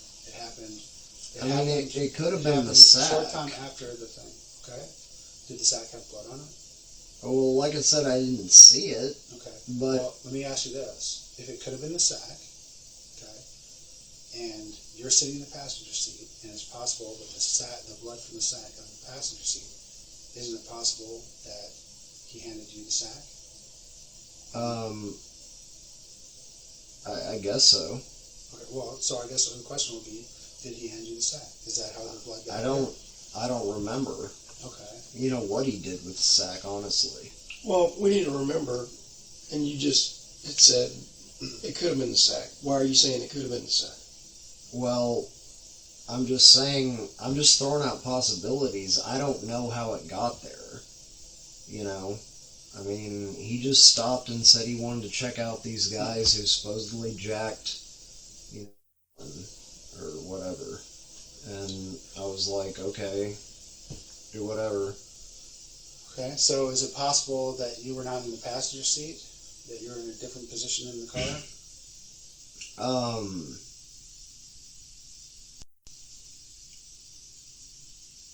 I don't know. I mean, I'm fidgety. I probably Well, there's two possibilities. You're in the passenger seat of the car, or you're in the driver's seat of the car. Yeah. Okay. So is it possible you were in the driver's seat of the car? No. Okay, so you're quite sure that you were not driving the car. Okay. So I'm still trying to understand why there's blood stain on the seat that you're sitting in. Okay. So that makes me concerned that you were in. See, what would really help me to understand this whole thing is if you would explain, because it's in your mind of what happened. You know very well what happened. Okay, I have no doubt you remember this incident and everything associated with it like it happened yesterday. Okay, because unless, you're not a mass murderer, right? You haven't been involved in 50 murders over the last year, so we know that, if you're involved in a murder in some way, you're going to remember that. It's going to stick in your mind forever. I'm going to remember this. I'm going to remember this sitting down in the room with you. I'm going to remember it. a year from now, very vividly. And I remember when I first got to the scene out there and what I remembered about that. Okay, so all of those things are very vivid. So I know they're vivid in your mind.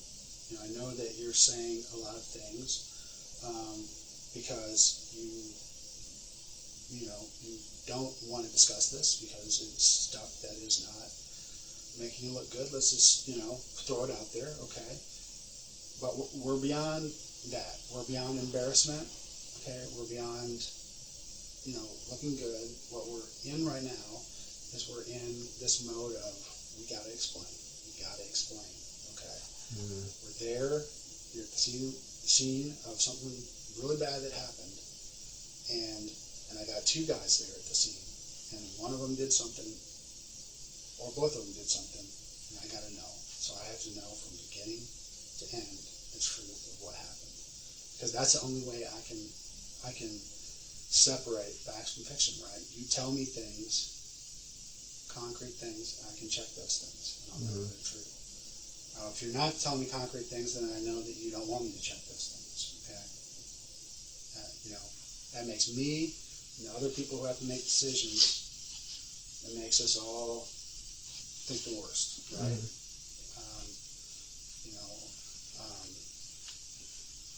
We need to know how this started, what the discussion was, what the plan was, the whole thing.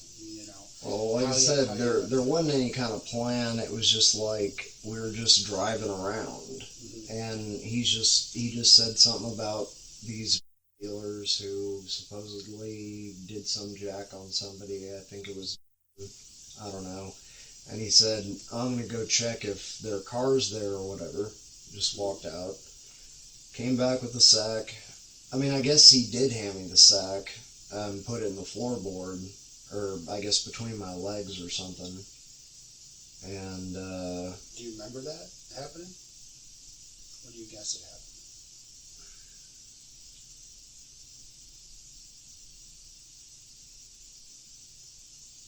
Yeah, I actually do remember it happening. Okay.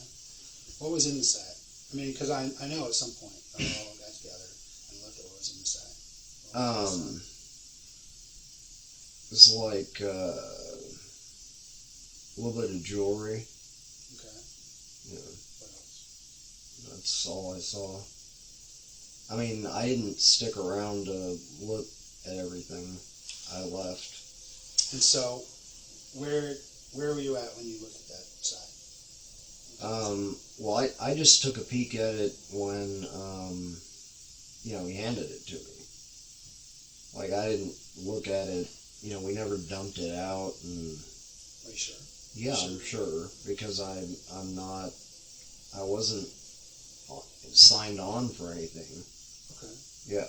Well, whether you were signed on for anything or not, okay, you were there. I mean, what was his explanation for why there was a sack? Why there was jewelry in the sack? I don't know. I mean, he just said, like, I got something, like, back or something like that. My assumption was that he had, gone in and burglarized the place. Mm-hmm. And, I was like, whatever, because, Did you see blood on the sack? I don't really think I did see blood on the sack, but, I mean, there could have been. It left a lot of blood, okay? So, if there was no visible blood on the sack, then blood that we're looking at is not the blood that left that. Yeah. That's why it must have come from somebody's leg or somebody's who was sitting in the seat. So that's what we're trying to figure out, right? So let me just tell you this, okay? Because this, I want you to understand how serious. I mean, you know how serious. Yeah. Okay. I want you to understand that I have to go back to Tim, and I have to tell him, hey, what happened? And now he's had plenty of time to think about this. He knows what we've come to talk to you. Mm-hmm. He's got to assume you either denied everything or you gave a half-ass story. And then now Tim's going to fill in the details. Okay? So basically what you're doing is you're allowing Tim to fill in the details. Okay? Hey, and that's cool. If you killed this person, then I think that's probably best to let Tim fill in the details because, you know, what can you say? But if you didn't, we need the details, or else Tim's going to fill them in, or people are going to fill them in their own minds. Okay. Mm-hmm. The story that you're telling me doesn't ring true. Details of it do. Okay, but the entire story doesn't ring true. We don't believe you just, you know, and I don't think people are going to believe that you just, you know, accidentally showed up here and with no knowledge of how that happened. We just know based on how we have done stuff, you know, and our understanding of you know, how the world works, because we've been doing this for, you know, 20-something years each, and so we know that's kind of, you know, that's not how it goes down. Okay, so when Tim comes up with another story and says something like, yeah, Shawn came up with this idea and went in there, and I just drove him over there, and he went into the house and he did this, and he came back out, and he must have blood all over him, and that's why it got left in the car, then that kind of leaves you in the blind. You know what I'm saying? Not where I want you to be. Alright, look. There was blood on the sack. Okay. I mean, I just, like... Okay, so let's... Like, I didn't want to do the failure to report thing because, like, it's just like, I had no idea what the hell he was doing in there. Like, I was out of it, and he just said he was going to go look at the cars. Came back with a sack, had blood on it, threw it in the passenger floorboard, and I took a peek at it, had jewelry in it, and I didn't want anything to do with it. When did you figure out that it had something to do with the murder? Well, I mean, the fact that it had blood on it was not a good sign. Right. But I was like... Did you ask him? Yeah, I did. I was like, you know, what the hell? And he's like, oh, well, things got messy. And I was just like, what did you, you know, get me into, whatever. And, you know, I was just like, drop me off, you know. Okay, and so I'm assuming you saw the news reports. No, I didn't see any news reports. I don't even know who got killed. That's why I asked you. Okay.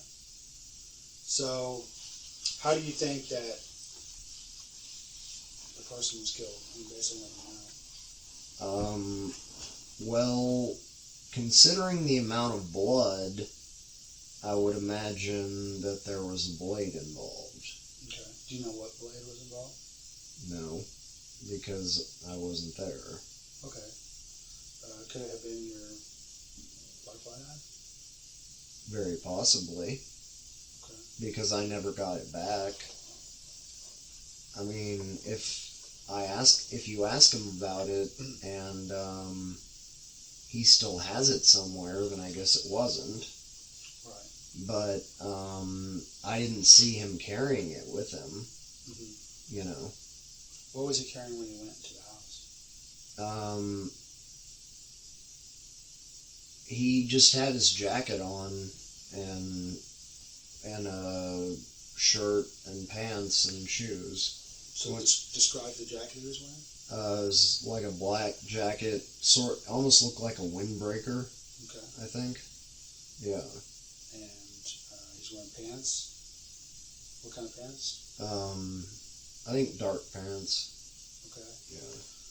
And how about shoes? I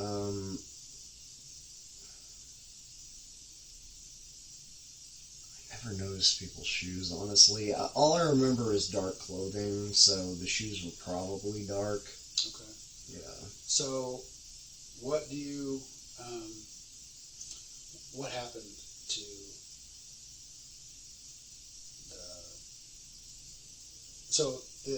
you said it was the white thing. It was a sack? It was like a pillowcase. Okay. And it was what color? White. Okay. And how much blood did it have on it? A lot. Okay. And what about Tim? How much blood did he have on it? Well, I couldn't really tell, because he was wearing dark clothing, so I didn't know whether or not, I mean, I think he had some, maybe on his hands, but, I don't know that he had any on the rest of them. Was he wearing gloves when he went in? He wasn't wearing gloves, but, I suppose he could have put them on, you know, en route, because he had blood on his hands. Okay. And you saw the blood on his hands? Mm-hmm. Yeah. And he gave me the sack. And so tell me a little bit about that conversation, you know. Well, I mean, I was just like, what the hell happened, you know? Right. And he's like, well, things got a little messy, and just like, you know, I kind of inferred what that meant, but, what did you think it meant? well, that, you know, obviously he had at least injured somebody, you know, getting something, and that's not what I thought he was doing. I mean, I thought he was just casing the place to see if they were around. Mm-hmm. And, you know, he was gone for maybe like 7 minutes, you know, or something like that. I'm not sure. It was really quick that way? I mean, 7 to 10 minutes, I guess, yeah. Okay.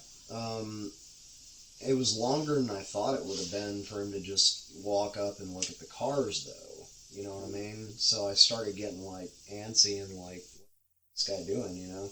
And then when he came back with that, I was like... Was anyone else in the car with him? No, there was nobody there. Right.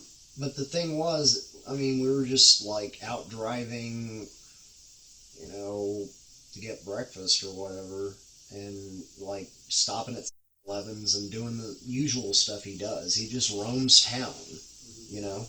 And he settled close to that house? I don't remember. There's one close to the suites, and there's one close to the motel I stayed at. But, I don't remember if there are any ones close to the house. It's just, I mean, you know, I had no idea. You know, he just said something about drug dealers, you know, screwing people over. Sure. Said he wanted to go up to look at the cars. Came back with this thing. So why would he go look at the cars? Well, he was trying to figure out who was in the house based on the cars. And what cars were there? Well, that's the thing. I told him while you were out of the room, I don't know anything about cars. I have bad memory for it. He was rattling off like 2 or 3 names for cars. He was like, this one, there was like a truck that was supposed to be there, and like this car, and he was like, only one of the cars is there, or something, or let me go check and see which cars are there. And, it all had something to do with him trying to figure out, you know, who was in the house. He was like, I want to find out who's in the house because, you know, we need to, like, you know, get in there and get them back or whatever. So, and I was like, what do you mean we? And he's like, no, I mean, you know, I'm going to go later. And I was like, yeah, because I didn't sign on for any of this bullshit. Mm-hmm. You know, but, you know, he just, like I say, he walked off there, disappeared for, you know, 7-10 minutes, and came back and threw this sack at me. And I took a peek at it, and obviously the fact that it was covered in blood was like... Had you been by that house earlier in the day? No.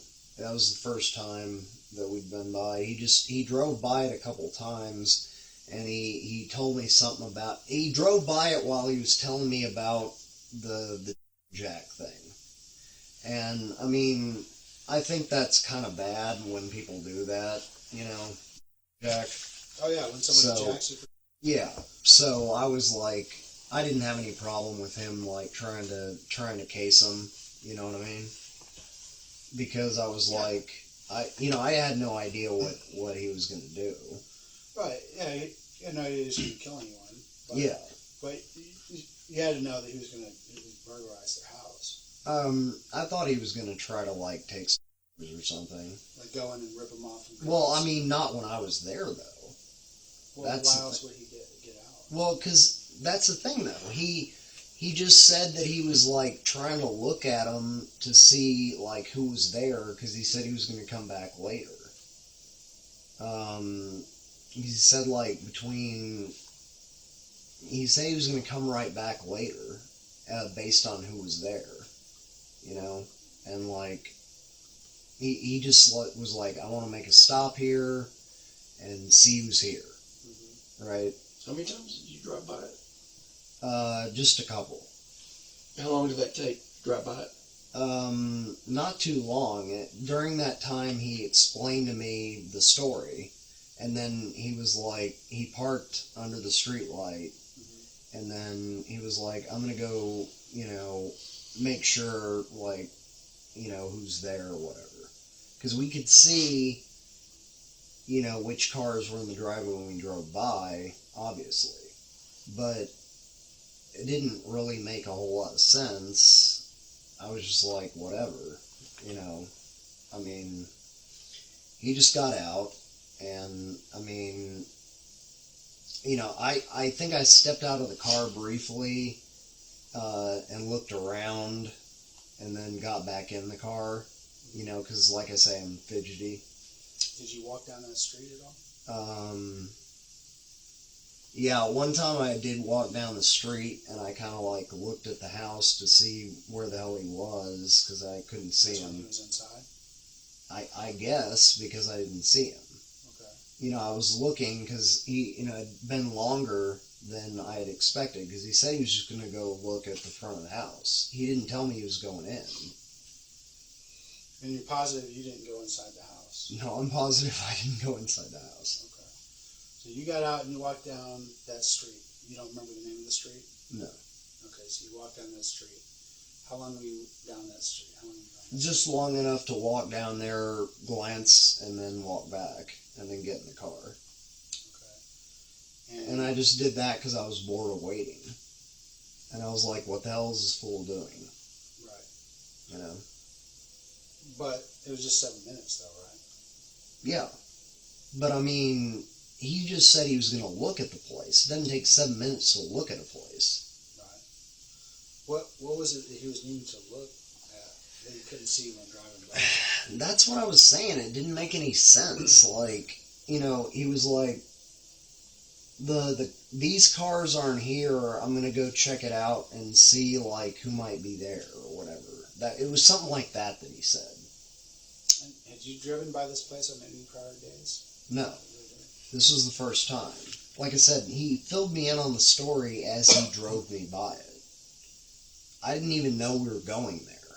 Like, it's not like he said, we're going to burglarize this house, get ready. We were just like... Did he say we're going to hit a lick? What? Did he say we're going to hit a lick or something like that? What does that mean? It means go do a crime. No. And I mean, he didn't enlist me in any crimes. Okay. That's the thing, is that I never signed on to do any burglary or anything like that. Mm-hmm. He just, sorry, I'm getting a little hot. That's okay. He just was driving the back streets, and at that time he stopped. And he just said he wanted to check it out to see who was in there, and it didn't make much sense to me because, like, he'd already seen the cars from driving by that were there. Mm-hmm. And, but like I said, I was tired and out of it, and I wasn't in the mood to argue with him, and he hates when you ask questions, so I was like, the sooner we get this over with, the sooner I get back and get to go to sleep. Okay, so what happened when you got back? Well, I guess he took a shower, and I just, passed out, because I was tired. I mean, I'd been up since Friday morning at like 6:50. Okay. And I'd been up all night. So I was tired. So what did he do when you got back? What do you mean, what did he do? Like well, y'all got back to his, you went back to his place. In-town suites, right? Yeah. So then once you got in there, you Well, got into the he room. left the stuff. He left the stuff in the car. Okay. And then he went and took a shower, and then So once you got in, you must have seen what he looked like then in the light. And how did he look in terms of, blood, any injuries on him? He didn't have any injuries on him, but he had blood on his hands. Where else on his body that you saw? Just like on his arms a bit. Mm-hmm. Yeah. And so what did he tell you happened then? Well, I mean, I just told him I didn't want to know. I was like, dude, don't do this again because, like, you didn't tell me that anything like this was going to happen, So that was your response to the guy doing a murder? Well, don't but do this, see, don't I do this didn't, again. I didn't know he killed somebody. Well, what did you think had happened? Well, I mean, there was blood, but that doesn't necessarily mean body. I mean, I just... Okay. So, but you went and saw him 2 more times after this, right? Yeah, but he never did You anything couldn't like have been that. that offended by the whole thing, right? Well, I mean, he didn't involve me in it again, so... Are you sure you didn't get involved in anything like this again? Yeah. You didn't go to any places where you went inside?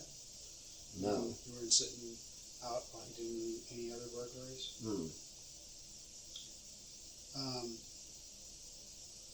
I just want to be clear, we had talked about another date as well, and that is December 15th and 16th, which is a Monday and Tuesday, am I right, Carrie? Yes. Sunday and Monday. Sunday and Monday. Were you in Austin that Sunday? Or Monday? Quite possibly. Okay. And were you with Tim Parlin? Yeah, I think so, but I think I stayed back in my car and listened to music. Explain that. Well, I mean, I was just sitting in the parking lot of the Suites, like, listening to my MP3 player. So, that weekend, when did you arrive in town?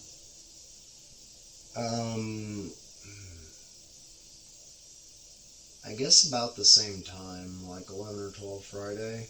But I think I stayed the whole weekend. And you stayed in? No, I stayed at a motel. Oh, okay. Yeah. And, like, what happened was... Did you register under your name at the motel? Yeah. Which motel did you stay at? The one on, I-35 and Runberg.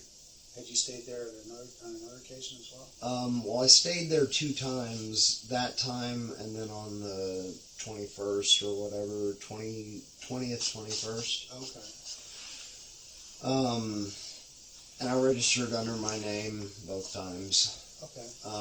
So on the 15th and 16th, so you got into town on Friday, so what did you and Tim do? Well, basically, I was just discussing what was going on with and, talking about moving in. Okay. And I spent a lot of time just going about Austin. But as far as you're talking about Sunday and Monday, like late Sunday, I don't know, I was just like spaced out or something.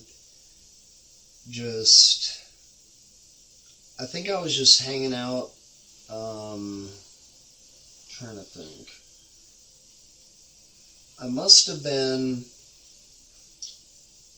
just either in my hotel room or like just hanging out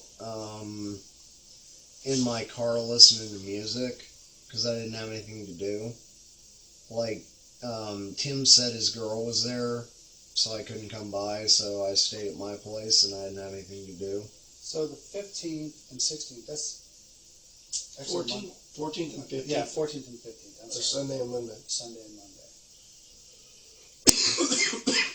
Sunday and Monday. That'll sound good. So, did you and Tim go out anywhere? I mean, You drove around? And... not at night. We didn't do any of that time. Okay. Was there another time that you did that? Drove around with him at night?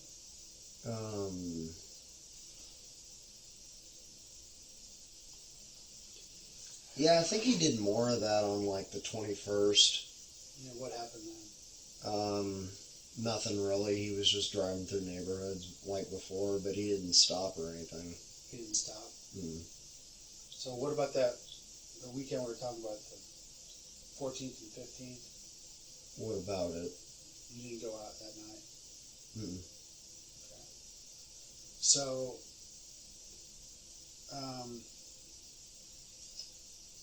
obviously, you didn't leave your car with Parlin that night, did you? My car was probably parked at the motel. Okay, but you didn't put your phone in Tim's car, so... Right? No, Okay. I mean, I would have been at the Motel 6 with my phone. Okay, excellent. Yeah. So,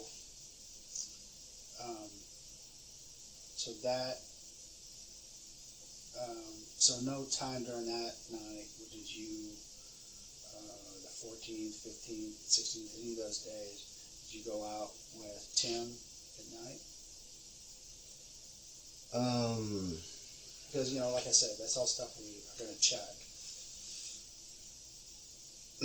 Like, I mean, which days are those? The 14th is, what, Saturday? So 13th is Saturday. Oh, 13th Saturday, 14th is Sunday, 15th is Monday. Okay.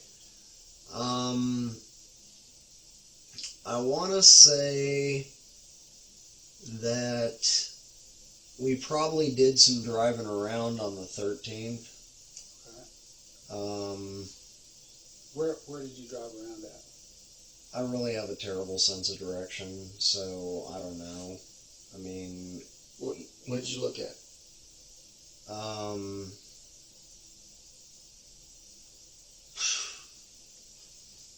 Trying to think.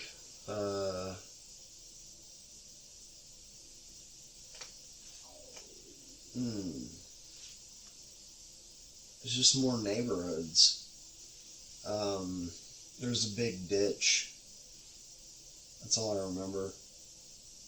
What about the big ditch? There's beside the road. There's a big ditch. Like parallel to the road? Mm-hmm. Like you following along next to a ditch? Yeah. What else did you see? That was all I saw. He drove through that neighborhood on the 13th Saturday, and that was right on the way to like a or something, and he gassed up and paid for some drinks for me and stuff, and Okay, so what about that Sunday night? Did you all go out? Mm. Right. Were you together? Like I guess we had planned to like hang out or whatever, but we didn't. So What'd you do?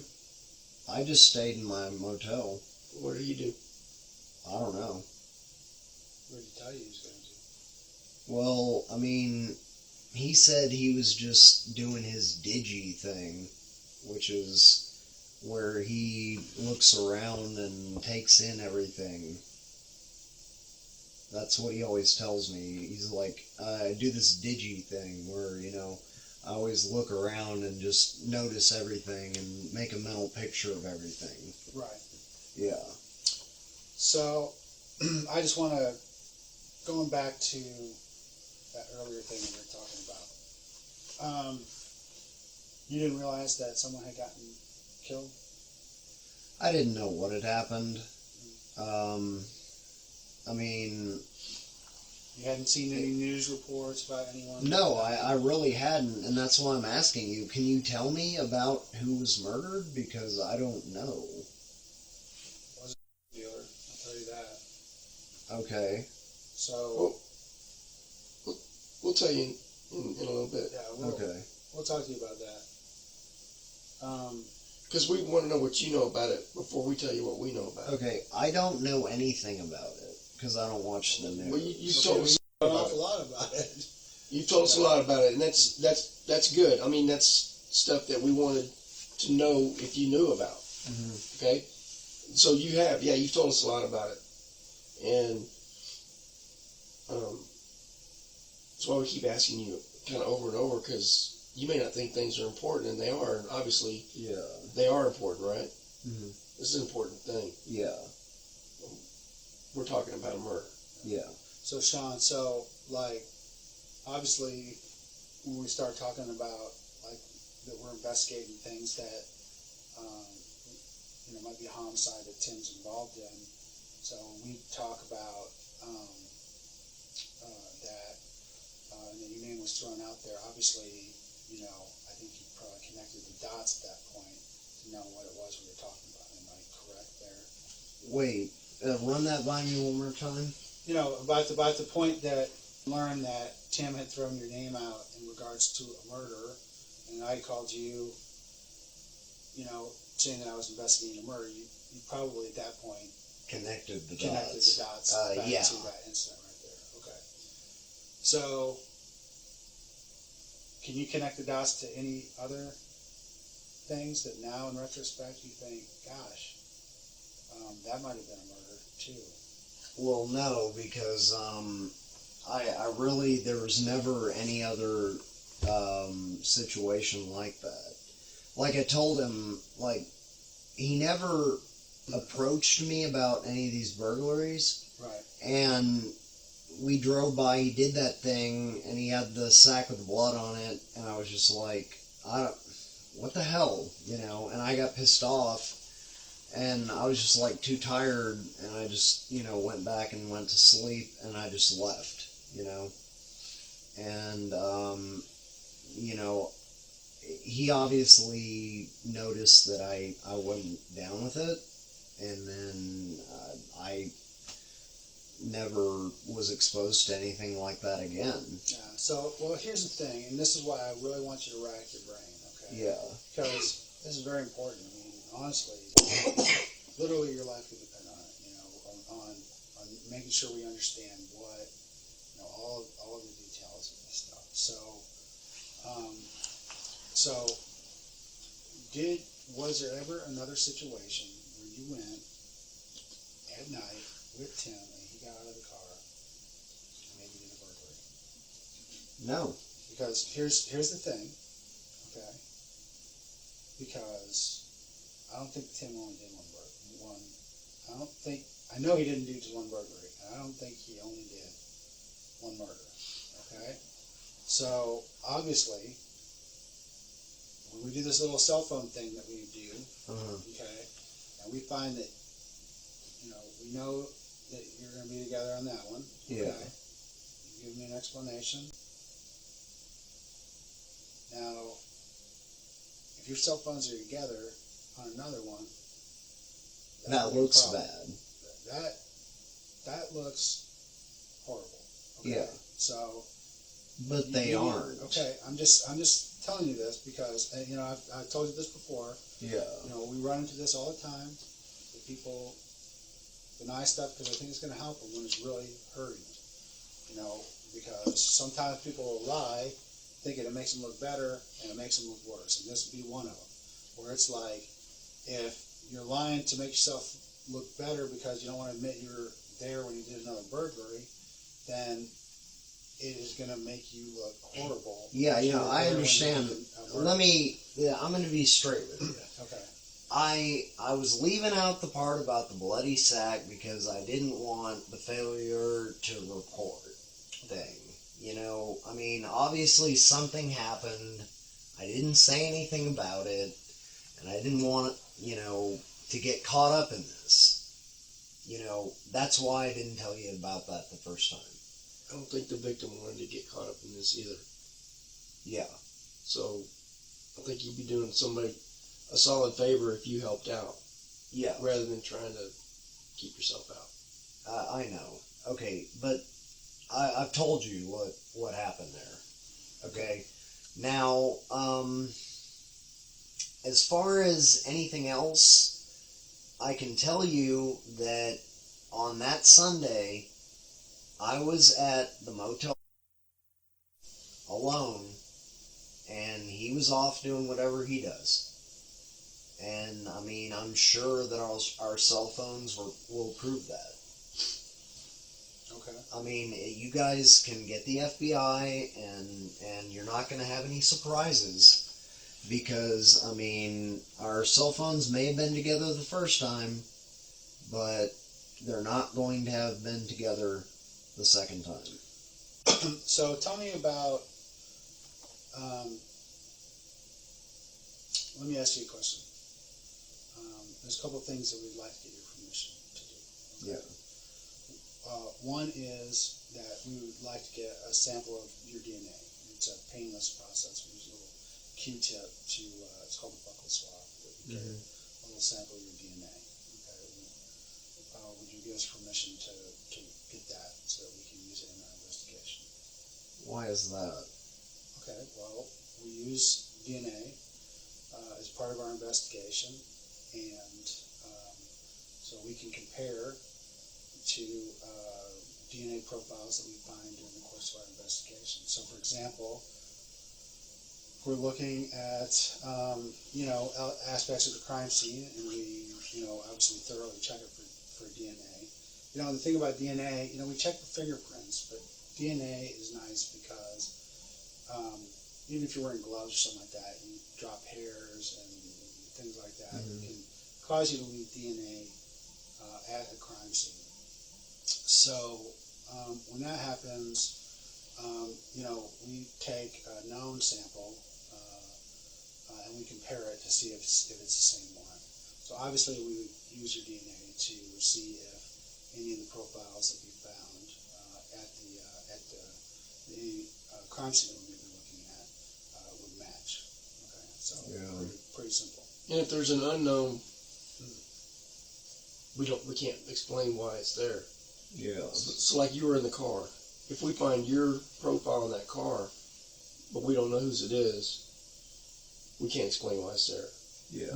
If we have your sample and we find it in the car, then we're like, well, it's because you were in the car. And you told us you were in the car. Yeah. Well, I mean, not sure how comfortable I am with that, because that just seems like, I don't know. I mean, I already feel like Tim's trying to frame me, Well, this is your opportunity to unframe yourself. Right? Well, but that's what I'm saying is, like, okay, you're going to get my DNA, but what if Tim, stole one of my hairs? Tim's not that smart. I mean, let's be honest. Tim's a 1993 burglar. He's not a 21st century burglar. Yeah. I don't think he stole any of your hairs and planted it at the crime scene. Okay. So, if you're, but what I think is that you're concerned that there is going to be something that we find at the crime scene, and that concerns me. Okay, and that's something we need to discuss. Okay, we need to understand if there's an explanation for it. I wasn't at the crime scenes, Okay. but I'm just saying, that part bothers me. But I mean, whatever. Okay. Well, it's up to you. I mean, if you want to do it or not. I mean, I kind of don't, just because, I mean, you say he's not a 21st century burglar. I don't know what he's, capable of, I mean, I'm telling you the truth. I did not go in. I wasn't with him that Sunday. Sure. Okay. Well, this is our way of understanding, of helping you to prove that. You know. Yeah. Obviously, we don't find a DNA in the scene helps you. Okay. We don't find fingerprints in the scene helps you, right? And if we don't find your cell phone ping at the locations that we're concerned about, then that helps you. Now, if on the other hand we do find your DNA, or we do find your fingerprints, or we do find your cell phone ping in locations that we're concerned about, such as inside the house of this murder that we were discussing, or any other one, then that's going to be a problem, and we need to understand the reasons for that right now. Well, I mean, like I said, as far as the cell phones, probably the first one we'd be together. Mm-hmm. This now, second, would it show you going in the house? Because, you know, when we're talking about geolocating, you know, the error is about what, 15 feet? What did you say, Karen? I think it's like 7 feet. Yeah, so 10 feet, something like that. So clearly we'd be able to say inside a house as opposed to outside a house, or something like that. It goes by the signal strength. Right. There's no strength. So, you know, it's So- important we understand. If you're inside the house, there might be a reason for it, and we need to understand, but this is your opportunity, because here's the deal. You're talking about Tim. If Tim can explain the evidence better than you can, who are people going to believe? yeah. So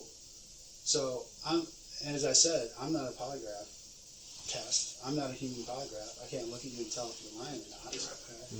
All I can do is compare what I know and what you tell me to facts. And if they line up, if the facts line up, then I'm like, you're telling the truth. If they don't line up, I'm not telling the truth. So it's important that we understand the whole thing.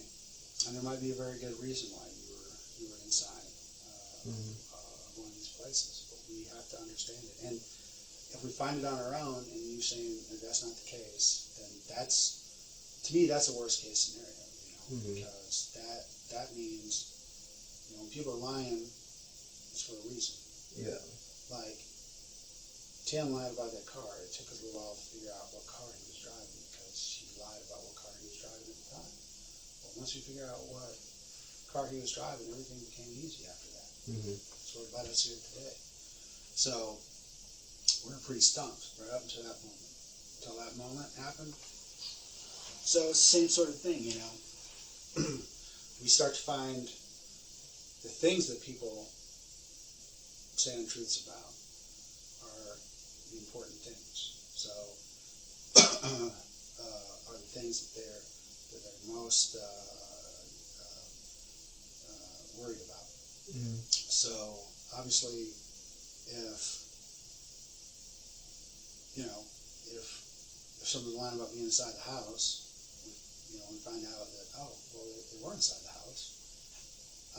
Maybe there was a good explanation, but if they didn't provide it, then all we can do is think the worst. Well, they didn't want us to know he was inside the house because he was the one who went in there and did the killing. So that's the stuff that we need to understand. So I'm concerned in this case because I feel like we're going to find something that is inside the house that says this guy was here. Yeah. So I need an explanation for that, and not just this case, but there's another one as well. Okay. Yeah. See, I didn't realize that when I came in that there was more than one. Right. See, Tim mentioned something that his girl caught on to. It was like a double murder. Was there a double murder? There was a double murder, yeah. Okay. Then he was telling me about something he probably did. Okay, so tell me about what he said. Well, he said that it was like an old couple near a school. Okay. And he said that it was like trending on Facebook or whatever. That's all. And he said that His girl wanted to go to the funeral.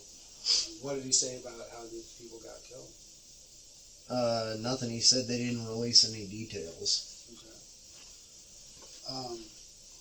So based on that, there's not really any reason for me to think that he would have been involved in the murder. That seems I didn't think he was. Right. Because he brought it up like it was news. Right.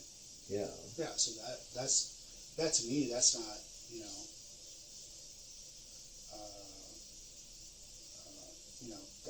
that in itself is not something I would, think that means the person killed anyone. Yeah. So do you know where that one happened at?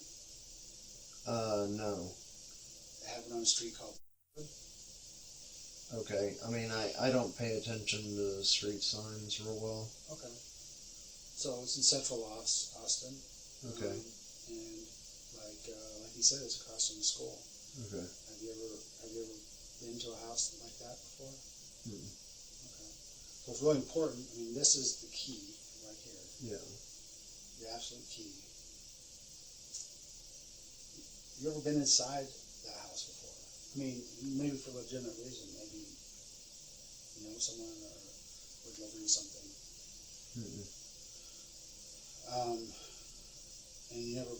And you never sat outside while or near a residence like that in your car while Tim went off. No. Something. I'm telling you that the only time something like that happened was the first time. Okay. And after that, Tim never did anything like that again with me around. Okay. So let's go back and talk about this first thing again, because I was talking about my concern that there's going to be some evidence showing you're inside the house. Okay. So, and there may be an explanation. Maybe Tim's like, help me get this, help me do this. I don't know. I don't know what the explanation would be. But we, just like anything else, we need to hear it right now, and not once, that information, we develop that information. Well, I mean, I wasn't in the house. Okay. I mean, if you're talking about the fact that I don't want to give you my DNA, I'm just kind of weird about that kind of thing. I mean, I've heard that the stuff's iffy, and on top of that, it's like, you say Tim's too stupid to take one of my hairs, but, I don't think he's that dumb. I mean, if he told me to go drive around, right? That sounds like he was doing something while I had no alibi. Doesn't it? So, I don't understand. So let's go back, based on our new understanding of what happened. Let's go back to you arriving at the hotel, Tim's Hotel. Mm-hmm. What happened what time did you arrive at Tim's Hotel? And we're talking about on the 5th of December. At like 11 or 12. Okay. So, and what happened when you got there? He met me in the parking lot. He did that thing where he was like, "Oh, it's just you?" And I was like, "Yeah." And he's like, "Okay."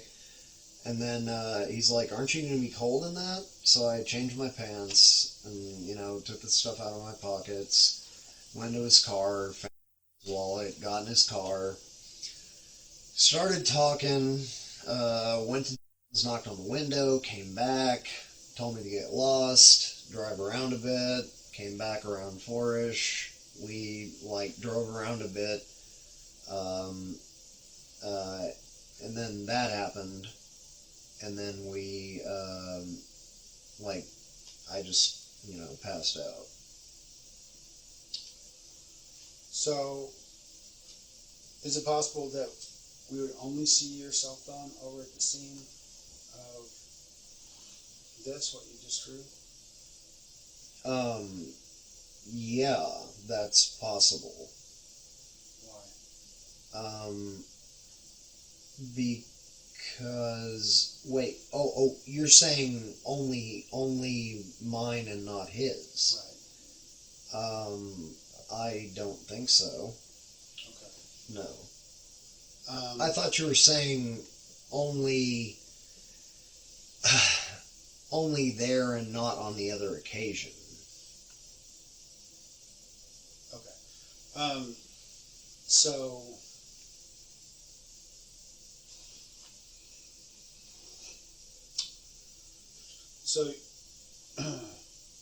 so he got out of the car, and how long was it after he got out of the car that you got out of the car? Like 2 or 3 minutes. Okay. So 2 or 3 minutes later, you go down, and where did you walk? I just walked down to the corner, glanced at the house, didn't see him there, and then walked back. You didn't go past the corner. You didn't actually walk on the street itself. Well, I walked up to the street and looked at the house. But did you walk down the street though? Did you turn the corner? Barely. Okay. Just barely. Did you and walk then down to the as far corner as the and house? then walked kind of like on the other side of the street in front of the house to look at the house. Okay. And I think I may have called him to figure out what the hell he was doing. And did he answer? Yeah, I think he said like just a minute or something like that.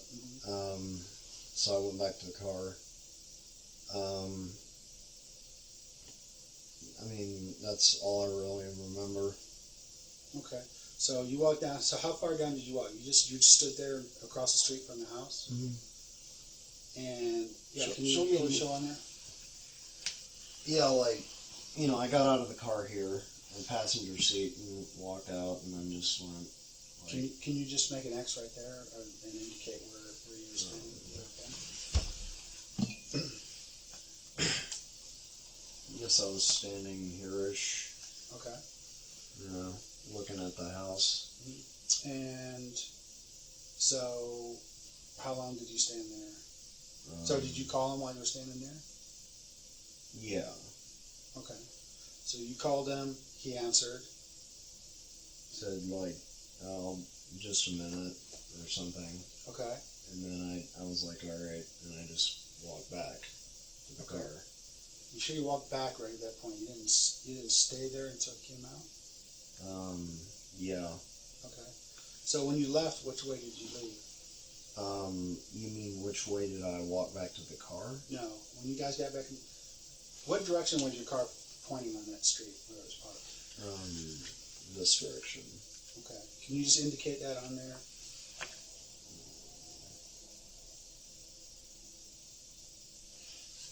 Okay. So when you drove off, which way did you go? I guess we went this way. I don't remember it clearly. Okay. Did you go back by the house? I don't think so. Okay. Did you, so the car didn't go back over to the house. He walked back over, got in, and then you drove off. Okay. So I think, and Carrie, you can correct me if I'm wrong, but I think that any reasonable person who looks at that says that you went there and you stood lookout while he committed burglary. Okay. Any reasonable person would do that. You even changed your clothes into long pants. Okay. Before you did it, what were you wearing? Long pants. Okay. And what color pants? I want to say khaki. Okay. And this jacket? No. Different jacket? I wasn't wearing a jacket. Okay. What kind of shirt were you wearing? Long sleeve. Okay. So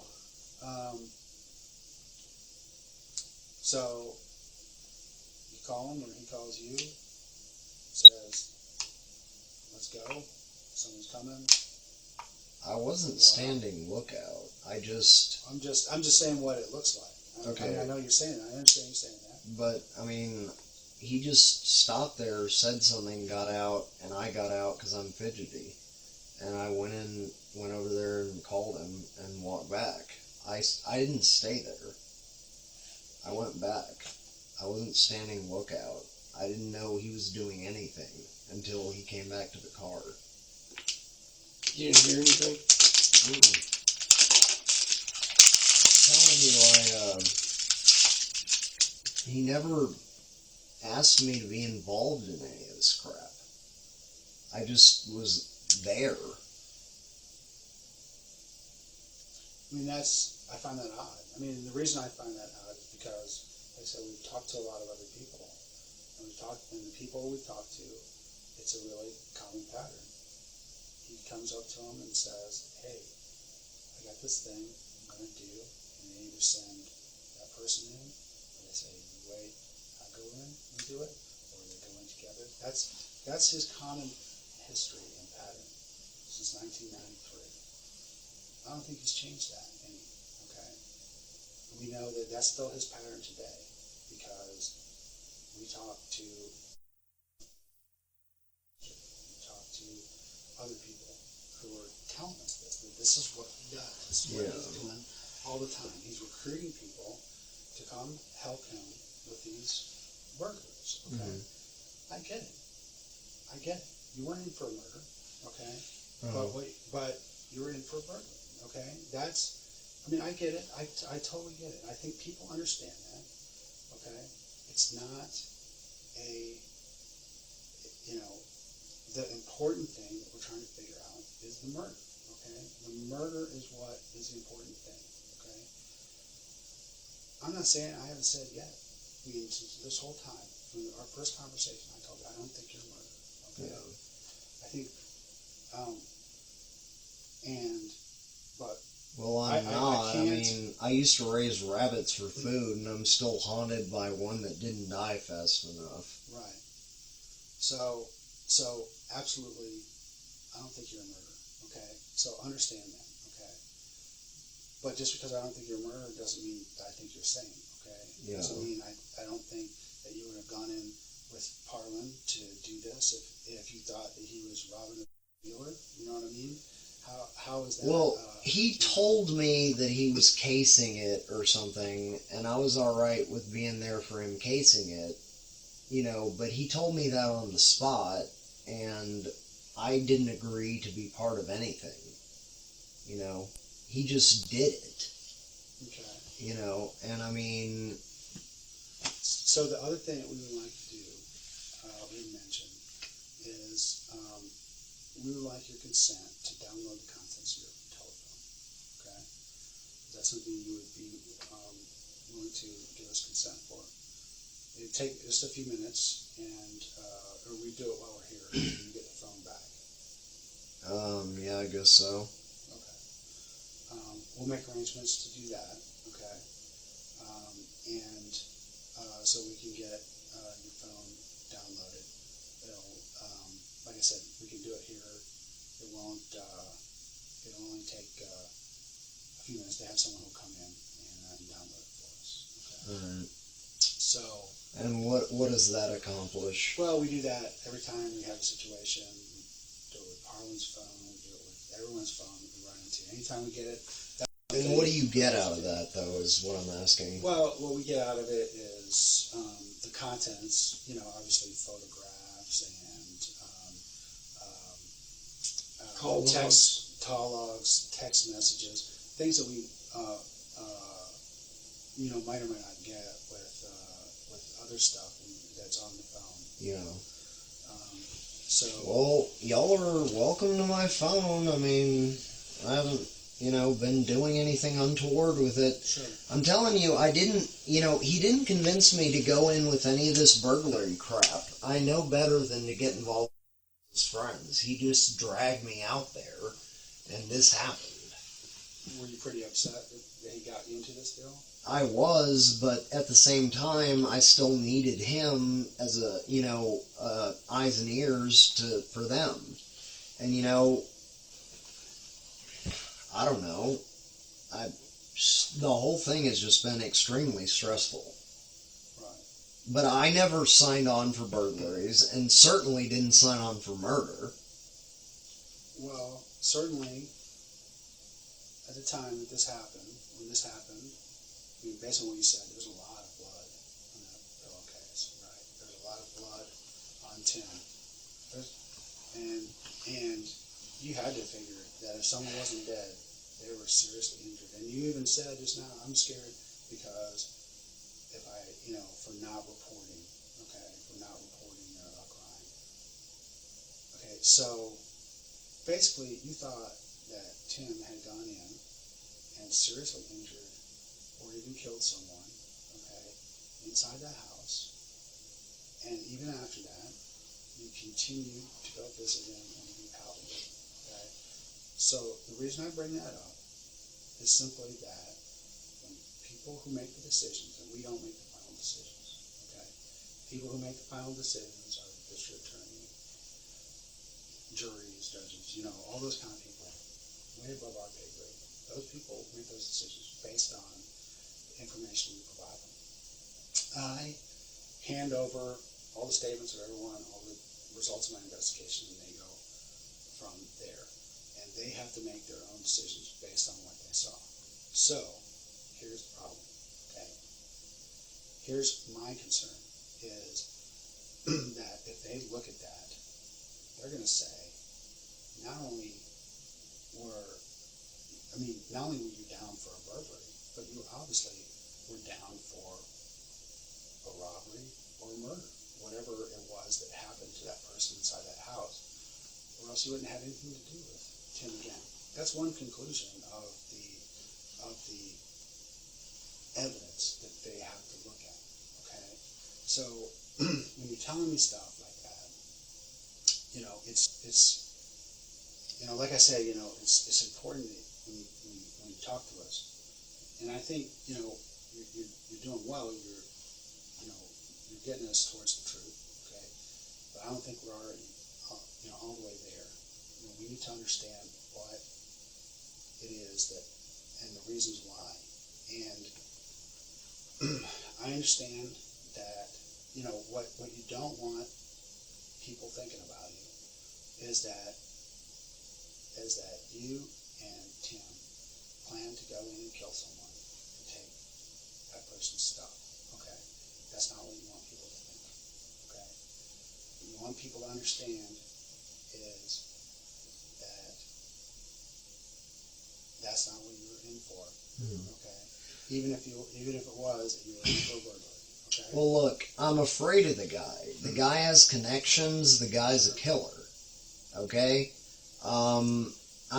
After that happened, he kept making plans like we were going to keep up like it was going, and I just went along with it because I didn't want to piss him off. So how did you go along with it? Well, I just kept showing up to, Austin and meeting with him for the living arrangement type of thing. But we didn't do anything else like that. Again. I told him, I guess, I don't know if he wanted, to keep an eye on me or see that I wasn't going to tell anybody. Right. Or something. So one of the things that, obviously we look at, and we talk about it, text on your phone. Yeah. Text on Tim's phone, and other people's phones of people we've dealt with, and information from other people that we have, okay? When we take all that together, and based on that information, and when I talk about text, I'm talking about, even deleted text, because, all that stuff can be recovered. So we're looking, both your phone, both on Tim's phone. So when we look at those, when we review those texts, and we look at those, we start to see the conversation we had between each other, okay? Emails, everything else, okay, that we have access to. We look at those things, and we realize, and we start talking to people about things that they heard, things that they know, and they start telling us, or all of that, when we start putting that together, all of that clearly indicates, clearly indicates that y'all had planned to do a burglary together. And what you're doing is you're leaving it in the hands of someone else, district attorney, grand jury, someone, to make that really small connection between he lied about that he was in for the burglary, and he stayed with them even after he knew it was murder.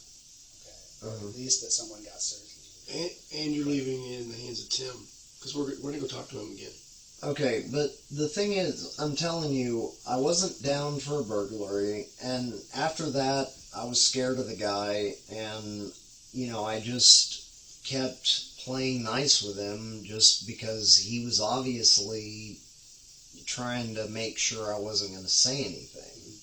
Are there going to be any texts you find your phone, his phone, anywhere, that are going to indicate to us that y'all were planning burglaries? No. Whether this one or absolutely not. Okay. He never approached me for that. He did this thing without my consent, and then, I was just, like I said, we had these plans, and then like I said, I'm scared of the guy. I'm glad he's behind bars. Right. The guy has, as I understand it, the guy has connections. He can have people killed. Right. So I witnessed something, and, he made it clear that, he didn't want me to say anything. Why do you think he can have people killed? Well, because, just the general word around his family or him is that he's connected with, a network of, like the mafia or something. How did he make it clear to you that he didn't want you to say anything? Well, he just basically said, well, just keep quiet about this, but he said it very pointedly. How? Keep quiet about this, real tersely, keep quiet about this. And then he was like, and you're going to be back next weekend, right? And I was just like, yeah, And the thing is, he says he can read people's texts and stuff. He says he's been going through texts. And so,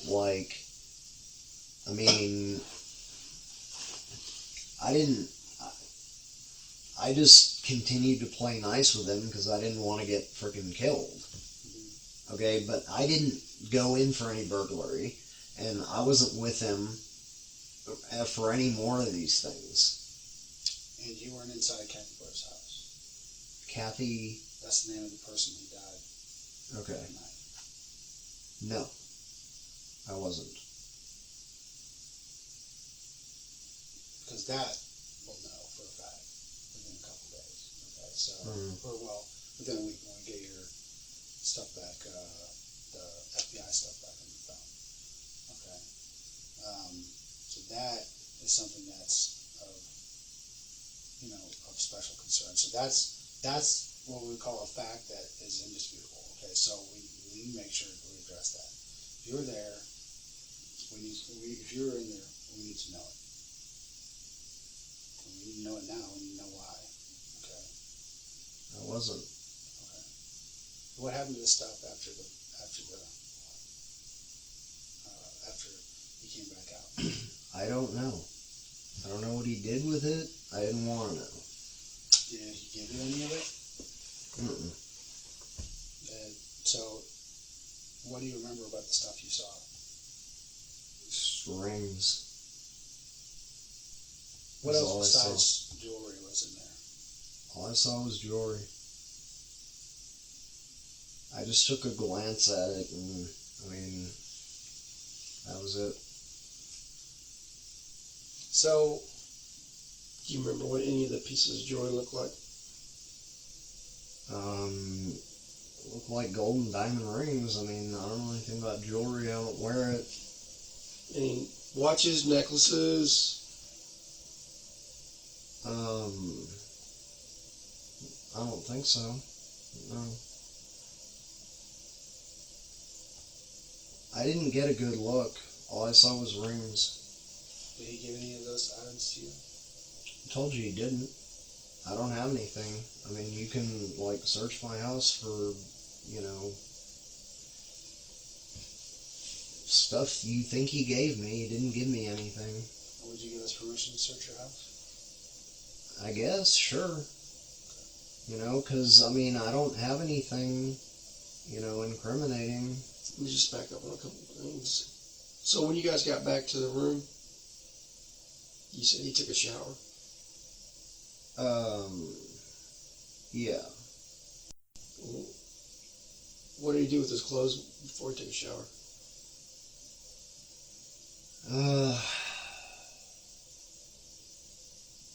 You see, bagged him up. In what? Like a little, like a shopping bag or something like that, like a paper bag with the handles. Yeah. And then what did he do with them? I don't know, because I just went to sleep. Well, where was the bag when you woke up? It was gone. What all did he put in the bag? Just all his clothes. You said he was wearing a jacket earlier. Did the jacket go in the bag? I'm not sure if the jacket did. You said he was wearing dark pants. The pants were in the bag? Yeah. Did you see a shirt go in the bag? I think so, yeah. Did you see any gloves go in the bag? Yeah, I think so, yeah. You saw gloves go in the bag? Because earlier you said his hands were bloody. So was he wearing gloves or did he have bloody hands? Well, he had bloody hands, but what I'm saying is that I did see gloves go into the bag. What kind of gloves? They look like,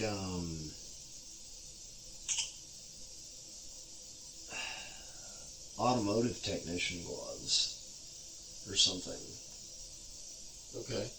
What color were they? I want to say like black and blue. And what made you think automotive technician gloves? Well, because I work in an auto parts store and they were like thin and had like rubber grippy thingies, I think. Okay. Did you see shoes go into the bag? I'm not sure. And the jewelry, what did he do with the jewelry? You know, I said he left it in the car, and I don't know what he did with it. I fell asleep. Did you watch everything that he put into the bag? I mean, you saw everything that got put in the bag? I saw him stripping and putting his clothes in the bag, and I wasn't watching too closely. I was tired, and I was just confused, scared, everything, and like I said, I saw him put gloves in the bag. I saw him put his shirt and pants in the bag. Okay. You see him put a weapon in the bag? I didn't see him put a weapon in the bag. But he may have. I mean, I didn't watch the whole thing.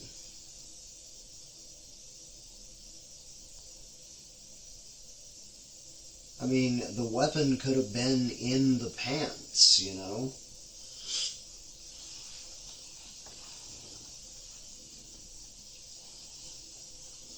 Right? Is that not a... Yeah. I mean, I wasn't watching him like a hawk. But, yeah. I don't know. It's just... So...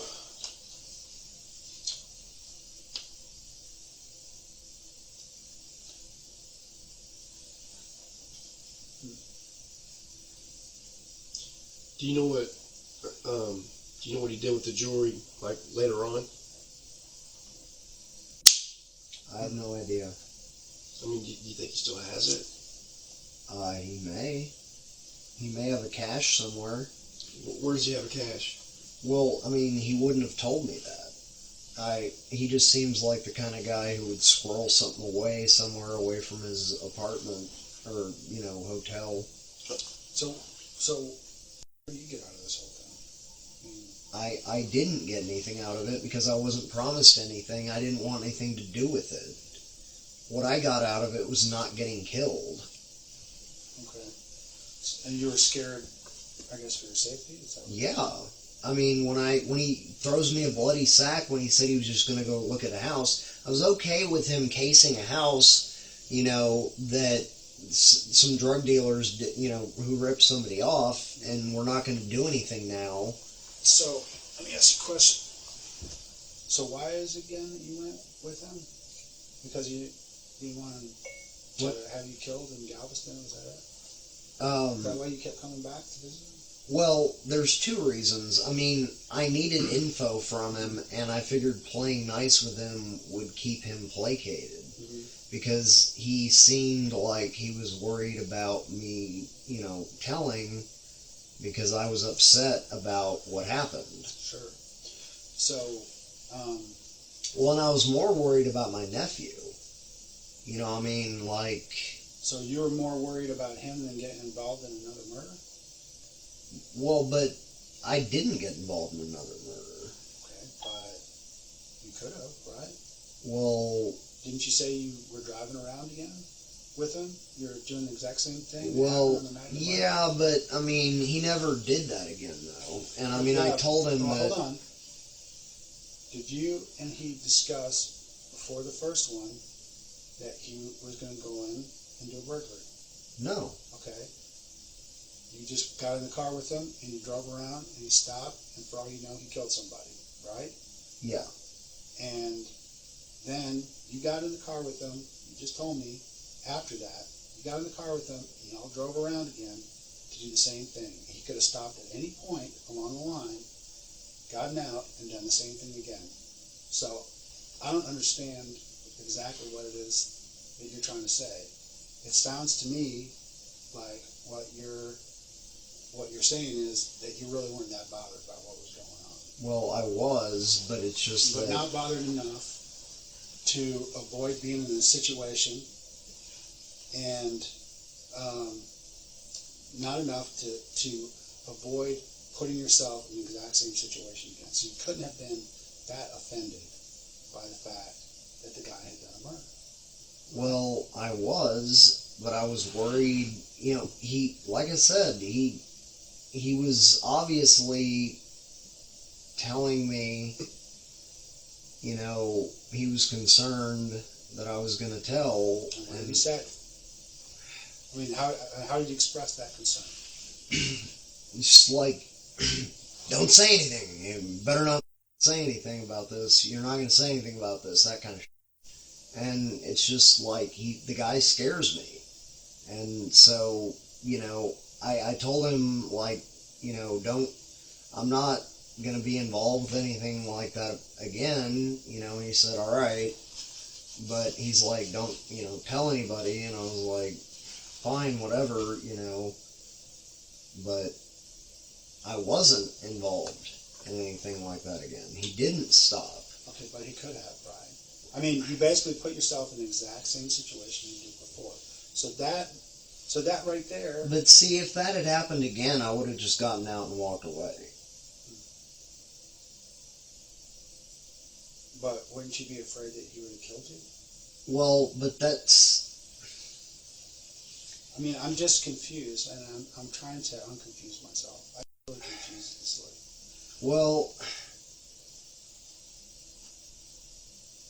So, I wasn't going to let it happen again, but I didn't want my family in jeopardy. Okay. So, you didn't want your family in jeopardy, so you were willing to go with them, and even if it meant another murder? No. I mean, I just showed up and socialized with him, right? Well, but you said this earlier, you went out driving with him. Yeah, but, I mean, he takes circuitous routes. I mean, he's not necessarily casing places. But he wasn't necessarily casing places when you went with him, right? Because you said no one was as surprised as I that he went and did a burglary until, you know, he got there and did it. Well, it's true, but... So you see where people are going to have problems with the story? Yeah, I do, but, I mean... I don't know. What would you have done? Well, I get it that you. I mean, I totally understand that you have fear of this guy. I mean, I totally understand you have fear of this guy before even the first murder happened, because this guy is a scary dude. He's been in prison. I met him. He's a big guy. He's a glib talker. He doesn't with me, of course, because he's a choir boy. With everyone else, he talks about people he's killed and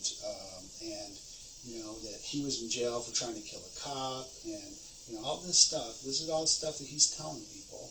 Okay, so and at the same time, he's offering you an opportunity, an out for a situation that you're in with yourself personally and with your sister and your family. And so I totally get it. I think people get it and we understand why it was that this that you would be drawn in by this guy, why you would have to feel compelled to go along with this harebrained schemes that he's doing. I get it, But I wasn't going along with the schemes. I told him I wasn't going to go along with the schemes. But you did go along with the scheme, right? Because you knew that he had killed somebody in that house. You knew that he had killed somebody in that house, and you went along with it. You went along with it because here we are, a month and something later, and this is the first time you've talked to the police about it, okay? So you did go along with it, and you would keep going along with it if I had not called you on the telephone today, okay? So I don't want to hear any more about I didn't go along with anything, okay? You went along. Not only did you go along, but you were up for it a couple more times because you said you went back and met with him a couple more times. You went out driving with him again, okay? And I would not be surprised if your cell phone pings at the location of another murder, okay? That's not going to surprise me one little bit. Okay? It's not going to. Okay. So, but at any rate, we know that you were there on that one, okay? And here we are, this many days afterwards, weeks and weeks after the event happens, and you're trying to tell me, I'm not down for that. I don't appreciate that. I don't, that's not what I'm doing. But that's not, your words are saying that, but your actions aren't saying that. So you're going to have to,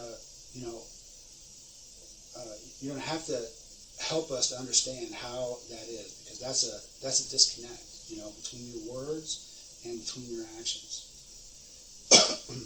I felt he just wanted to keep an eye on me and make sure that I wasn't going to talk. That's all. I was not down for further anything. Okay. And so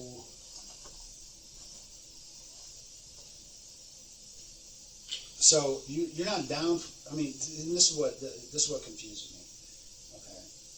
So you want me to believe, and I'm trying to believe. I really am. I walked in here today, wanting to clear you, and I still do. I want to clear your name of murder. Okay, that's what I want to do. But that's the only thing that I really need to clear your name from. You know what I mean? If you did other stuff, you did other stuff. Okay, but I'm trying to figure out what the murder is. See, when we deal, because in the end, it all comes out in the wash, right? Mm-hmm. We're here for a reason. We didn't pick your name out of a hat. Obviously, we found you, found Tim, found the car, we found other evidence. We have lots of stuff, and evidence continues to roll in. So by the time all of this is done, it's all out there, okay? And so in the end, when people have to make decisions about what is going to happen, okay, and if they come to the determination that, hey, he was involved in the burglary, he knew going in, they were going to go rob the dealer, okay, that's cool, okay. If you were in for that, if that's what the investigation shows, that's how things went down, okay, but there's still murky areas, right? Because here's the thing, it wasn't that was killed, okay? It's a 50-something-year-old choir teacher that get killed, all right? A beloved person. There were hundreds of people at her funeral, okay? So I'm just telling you right now, you don't want people to think that you went out there with intent that she be killed, okay? And I think people understand, because it happens all the time, that somebody, goes out and, they're playing, Tim's a burglar. We all know Tim's a burglar. Yeah. The guy's out and he's trying to suck everybody else in. That's what happened in 1993. He sucked some kid in. That kid could have still been in prison today for capital murder. Had he not come and explained the circumstances of what, and he didn't say he didn't do anything, okay? This kid wasn't trying to make the cops believe he didn't do anything. He said, yeah, hell yeah, I was in for a burglary. I was even carrying a loaded gun. I wasn't in for killing a cop.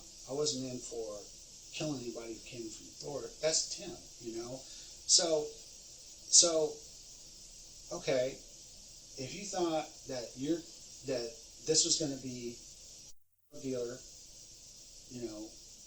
or someone who ripped off a friend of yours, getting a little payback on, that's different than some people think. What you have to understand is, he didn't even say that they were going to do anything, that we were going to do anything that night. Okay, but he was just going to look at it. Right, but you were going to do something, right? I wasn't going to be involved in it at all. Okay, so he just said, I'm going to make a stop and look at this place. Okay, and here's the deal, right? If that holds up, if our investigation shows that is the case, yeah, okay, then hey, I think you're doing pretty good, okay. The problem is, if our investigation doesn't show that, you are dude. I mean, you are beyond belief. Yeah. Okay. This is a capital crime. All right. And this is the type of capital crime that they actually carry out capital punishment on. Okay. Mm-hmm. So you want to be as far away from what happened to that woman as possible. And I understand that you want to be as far away from the whole thing as you can get. That's where we started off, right? I don't even know what you're talking about. Oh, I wasn't there. We built to this point, okay? Mm-hmm. And like I said about swimming across the lake, if you're 98% across the lake, you're not all the way across, okay? If you're at 98% and they realize that 2% of what you said is bullshit, then they're going to assume the other important elements of what you said is bullshit as well, mm-hmm. Okay? So that's why I'm saying, if that is not true, what you're saying, okay, that is not true of what you're saying, that you thought you were in for a burglary, all right, then you're inviting people to then assume that you were in for a murder, especially, I understand, especially after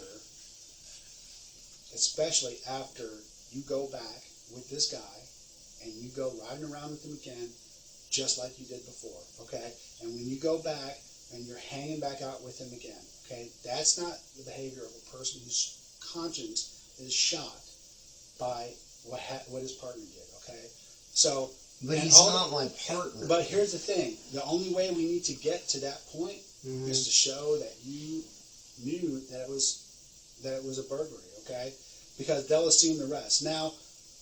And then. But why do I have to have known it was a burglary? What I'm saying is that if you knew it was a burglary, we're going to know that you knew that, because it's going to come out. It's going to come out based on evidence that we have from the people we talk to. It's going to come back from texts, emails, any number of things, okay, different things. So what I'm saying is the truth is going to be out there, okay? Okay. This truth is going to be known about whether or not you knew it was a burglary. Now, maybe the truth will be known about whether or not you knew it was murder. That may be too, but if it just gets down to that the truth is that you knew it was a burglary, then people, again, that goes back to, it's important about what people are lying about. So if you're lying about that, people ask themselves, what else is he lying about? If that's what happened, and you say, hey, that's what happened, I knew that's what happened, okay, yeah, and you know the law, that makes you a party to the crime, okay? You know that, and so that's a complete, so I completely understand why you would want to leave that part out. That's a common thing. And the problem is that a lot of times in these cases we eventually figure out what it is. And then you're gambling everything on that one lie. Because all that lie is just trying to avoid responsibility. Okay?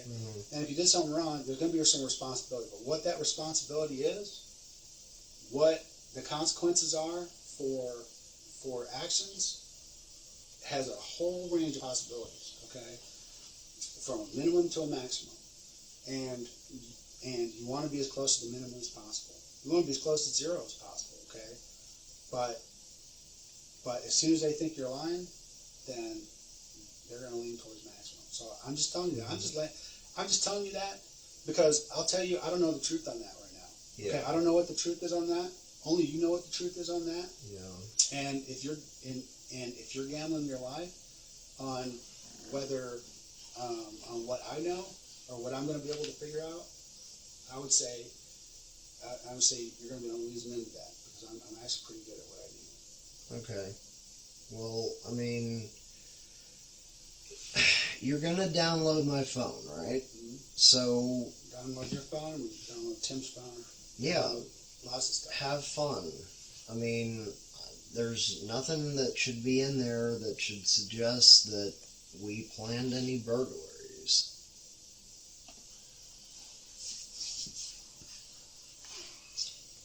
You want to grab a consent form from the car? I didn't bring my bag, so yeah. You want some water? Yeah. We need some more water. Need a restroom break or anything? No. Okay. Just hang out. I'll get back in a minute.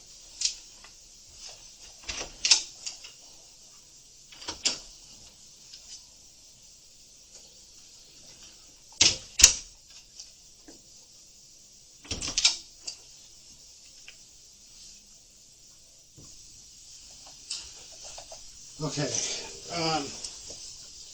so, when we were taking a break, I was thinking through my mind different possible scenarios that we have to consider, right? So that, because our goal is to do what we can to try to resolve this. Look, I didn't kill these people. Okay. So, but that brings me to a thing, okay? So we have to prove things, okay? Yeah, I understand. One thing we have to consider is that it was Tim that stayed in the car while you went inside the house, okay? So that's something that we, is a possibility, okay? Yeah. So that we have to take into account. So help me, okay, think of ways that I can, prove that that's not the case. What are some of the things that I can look at to ensure that that's not the way it went down?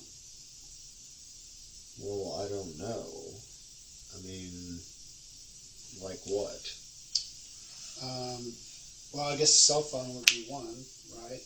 Yeah. So if your cell phone shows you inside the house, and not Tim or you and Tim, then that would be something that would help us with the case, right? Anything else you can think of? No. So we look for things inside the house, okay? Trace evidence. We talked about DNA. Also, fingerprints is a thing as well. We'd like to get fingerprints from you, a full set of prints so that we can use that for comparison purposes and any prints we find in the house. Okay. Would you be okay with that? It's fine. So, and also, we need to get as detailed as possible thing. So, one thing I want you to understand, okay, I know you're tired. I know you've been through a lot, okay? We're tired too. But I want you to understand this interview is really more important to you than it is to us. Yeah. Okay? Because this interview is your opportunity to show that you didn't kill anyone, okay? So I guess my question straight up would be, were you the one that went inside the house and Tim stayed in the car? No. And did you go into the house at all? No. At any time? Okay. So we would like to get a sort of full, we've been through it, we want to make sure, because this might jog some memories to help us, is to go back through the events of that night. At what point did you want to start, Carrie? Part where he got to Austin. Okay. And he changed clothes and... Yeah, let's go through all again and make sure we understand how things went down, okay? Because like I said, this is important, because everything we say, we check. So, we want to make sure that that we're getting a good timeline of things that happen. Yeah. The best possible thing for you to do is to give us a detailed account of how it happened when you got there, all the way through the story, so that we understand it, the best that we can understand it. Yeah. We don't have, you're going to help get rid of questions that we might have. Okay. So. Well, I mean, I feel like I've already been through it. Well, we've kind of jumped back and forth in some of these. Yeah, so you want to start when I got there. I mean, I got there 11 or 12. Where had you been? Did you drive straight in from Galveston? Mm-hmm. Okay. Yeah, and then met him in the parking lot, and he asked me if I was going to be cold in the shorts, and I said, yeah, probably. Was anyone else present? No. Okay. Why was he asking you if you're going to be cold in the shorts? Did you guys because already have an idea? Because it was cold. Did you guys already have an idea of something you were going to do? No. Okay. I keep telling you, we weren't planning anything. And I'm sticking to that. Okay. I mean, it's the truth. Right. Well, okay, but when you say you weren't planning to do anything, you weren't planning, you're saying you're not planning to commit a burglary, but you must have been planning to do something. I mean, even if it's just drive around, right? Well, you must have had some plans. By plans, the thing is, I came in to visit, but when I found out was it Dylan's, I realized I couldn't stay there, so I called him and then went over to his place, and he said his girl was there, so I couldn't come in. So let's back up. So we're already kind of off time. So let's back, so you did go somewhere in Austin before you went to No, I didn't go anywhere, because the thing is, over the phone I found out that was there. I got it. Okay. And so... And so then, once you figured that out, you called Tim. Yeah. And then you proceeded over to his place. Yes. When you got there, around, what time was that again? 11 or 12. 11, 12. At that point, you called him again to tell him, come on down? Or did you knock on the door? Yeah, I called him to come out. Okay. So he came out and he met you in the parking lot. Right? Okay. And tell me again the conversation you had in the parking lot. I mean, he just said, are you going to be cold in those shorts? And I was like, probably so. So I changed into pants. Whose pants? Your pants? My pants. I had a bag in my car. I changed in my car and got all my stuff in my hands. And as I was fumbling with all that, I went to go get one of my things, whatever it was, and I found his wallet underneath the seat. And that's when we decided to go to his place, knock on the window, and he didn't answer, and I guess it got to him later. And we came back, and he said, go drive around a bit. And later on, we met up. He said his girl had gone to work, and we were driving around, and then the whole thing happened, and I stayed in the car. So let me just back up for a second, because I just want some clarity. Before y'all got in the car, before y'all left, you had a conversation, and obviously you had made a decision to do something. What was that? Did you just both get in the car and he started driving wordlessly, or was there some, okay, let's go do this? Yeah, I mean, he said he was gonna just go gas up and get, like, drinks and stuff. Okay. And, I mean, every time he says that, it just turns into a ramble, you know? Okay. So he said, just gas up and go drink. How long do you think he told you spent in that parking lot right there? You talking about the parking lot in town?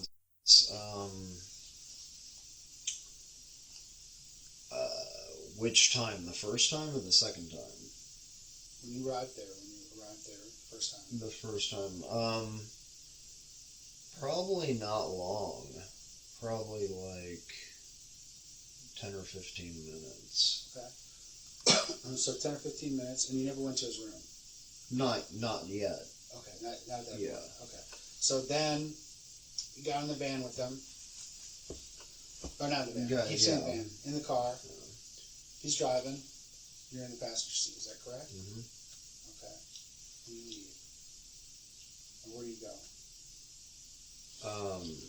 Well, I punched in B, and there was one real close. And then I started punching it. Wait a minute. So you're talking about in my car? When you two were... Did you... You got to Austin around 11 or 12, right? Yeah. How long did you drive around? A couple hours. And then you went back to the hotel? Uh-huh. And the two of y'all got in his car after that? That's right. And do you know what time that was? It was like, 4-ish. Okay. So you actually drove around? By myself, just to kill time, because he told me I couldn't come in because his girl was there. And then where'd y'all go? Like I said, he said he needed to gas up and get some drinks. He said we were going to get something to eat.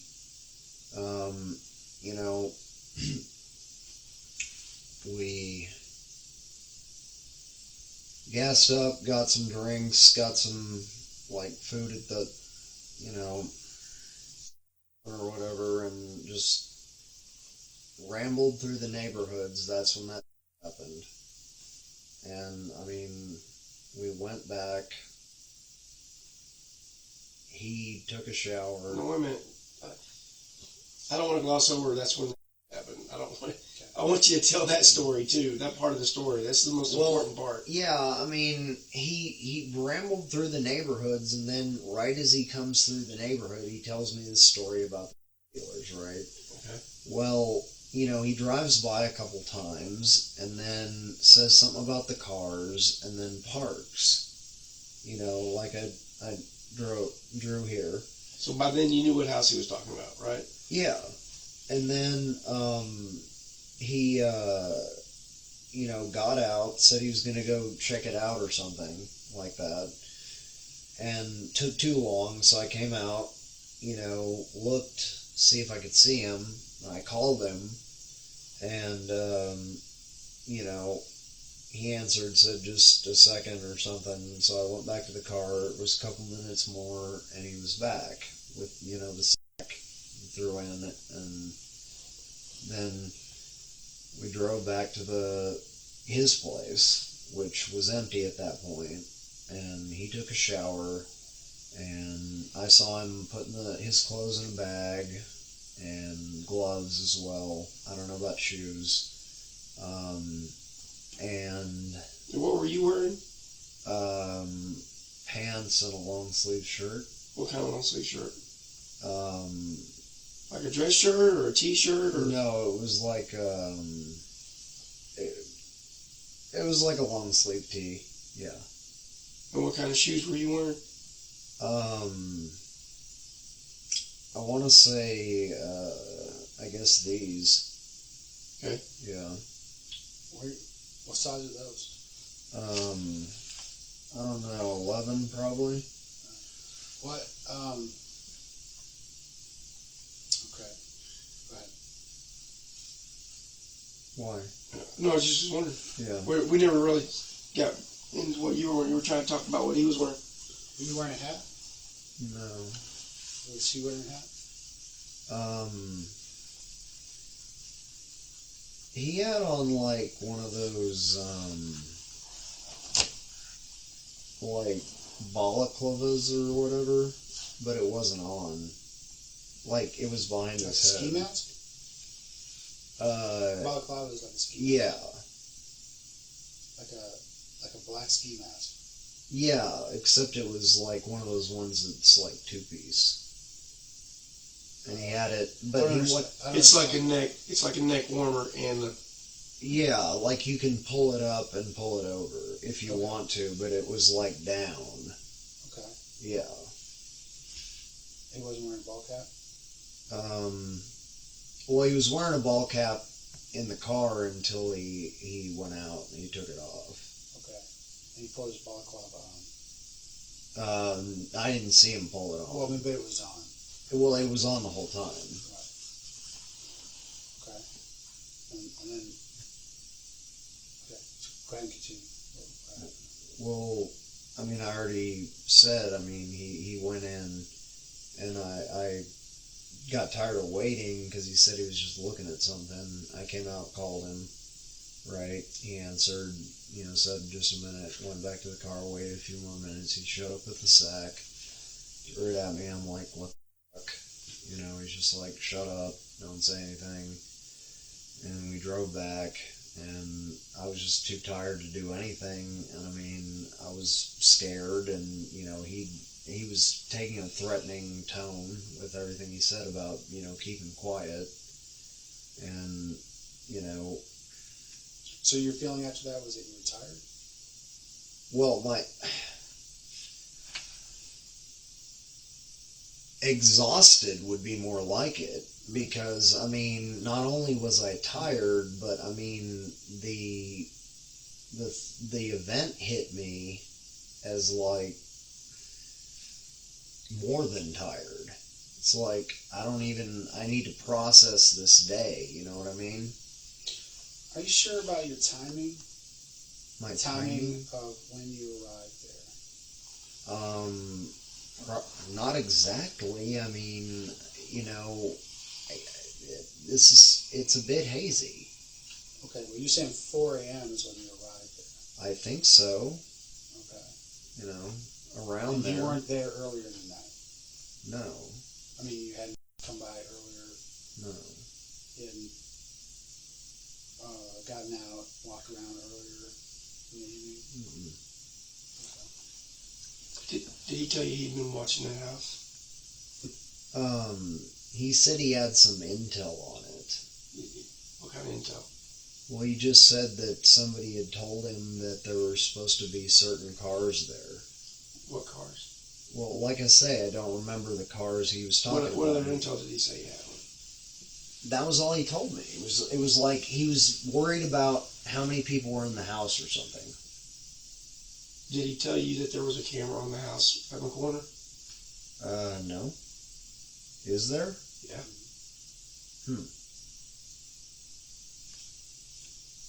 Well, no. Did he tell you to go in that house and to call him when you were ready to come back out? No. You sure? Yeah.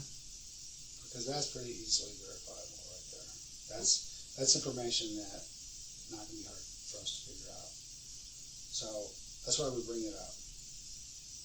Okay. There's some things about your stories that just concern me, really. And one of the things that concerns me is the possibility that you went in there and that you, as she said, you called Tim when you were ready to come out. Okay? Because that makes more sense than what you're saying. It makes a lot more sense. You waited 3 minutes and you walked out, and you're looking around talking to him, and you know the guy's casing the place. Why are you standing out there in front of it? I mean, it kind of blows it for him, doesn't it? Are you ringing his phone?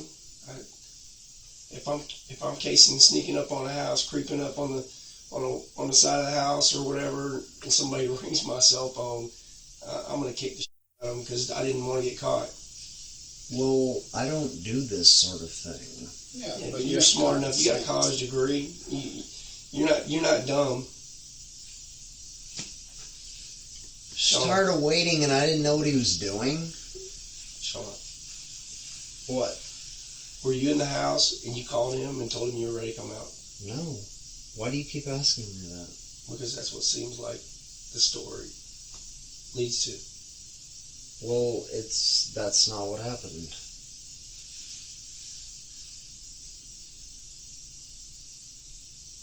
What else do you know about this story that you're not telling us? Nothing. I mean, I don't know what you're fishing for. I'm not fishing. I'm fishing for anything. We have video of the person who got out of the car. We have video of the person that got out of the car. Okay. So it's pretty easy to tell whether it's Tim Parlin or Shawn. Yeah. Alright.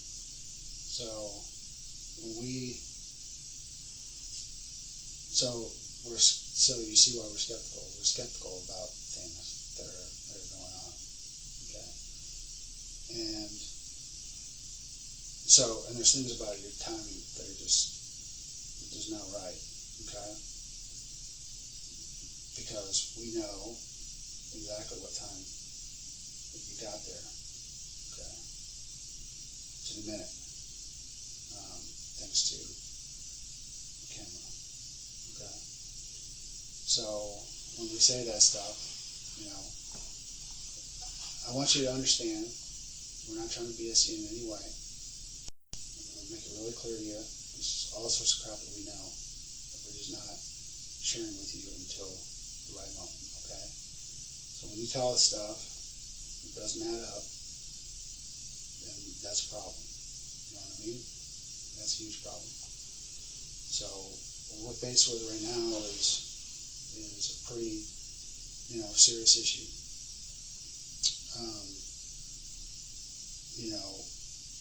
And I was telling you, when we look at a crime like this, basically what it is Travis County, which is where this crime will be tried.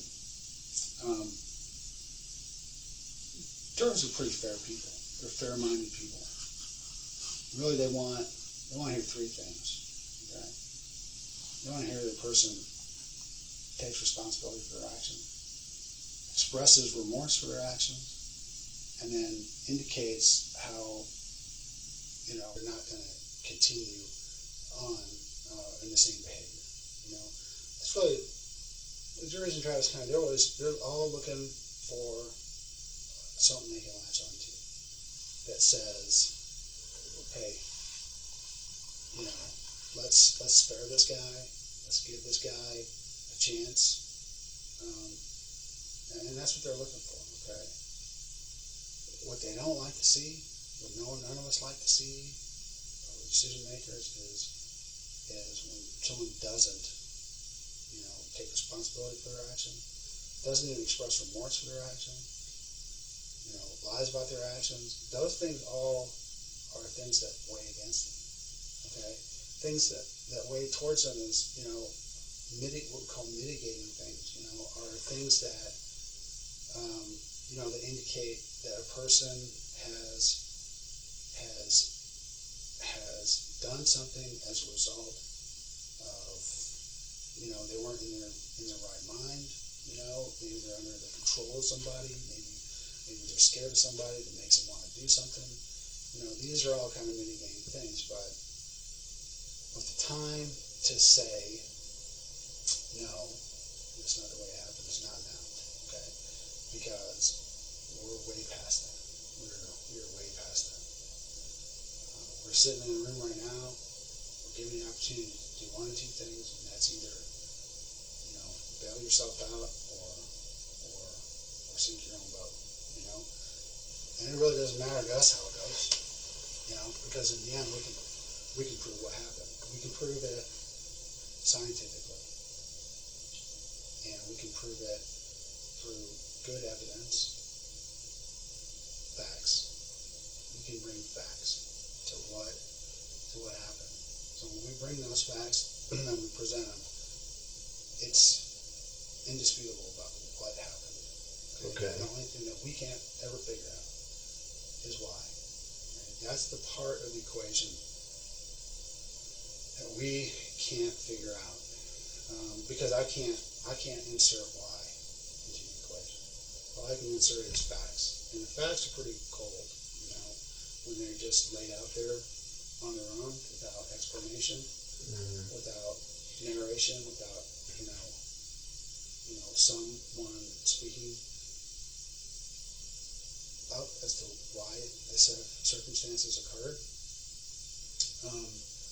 And when they go out that way, people are just going to look at the facts, and the facts are not pretty in this case. You know that. The facts are not pretty in this case. So when we look at that, we look at those facts, present those facts, because when we're done here today, we'll go back to Austin, we're going to present what we learned, okay? And I know what I know. I know what I know before I came in here. I know what I'm going to know even better in the next few days, okay? And I can present those things that I know just by themselves, or I can present them with explanation. The only person who can explain things is you. We need to understand why this happened, what led up to it, because I always tell people, don't let others tell their story. You gotta tell your own story. You gotta own up. You gotta take that first step, which is take responsibility, before you can ever go to those next steps and say, I regret it. It wouldn't have, it was never gonna happen again. It wouldn't happen. There was something in my life was going on at that moment that led to this happening. And we know why the house was chosen. That's what led us to you, because we know why the house was chosen. Why was the house chosen? Because Tim chose it. Okay. So we know that. So maybe, I don't know, did he bully you into going into the house, or threaten your sister, or what was the deal?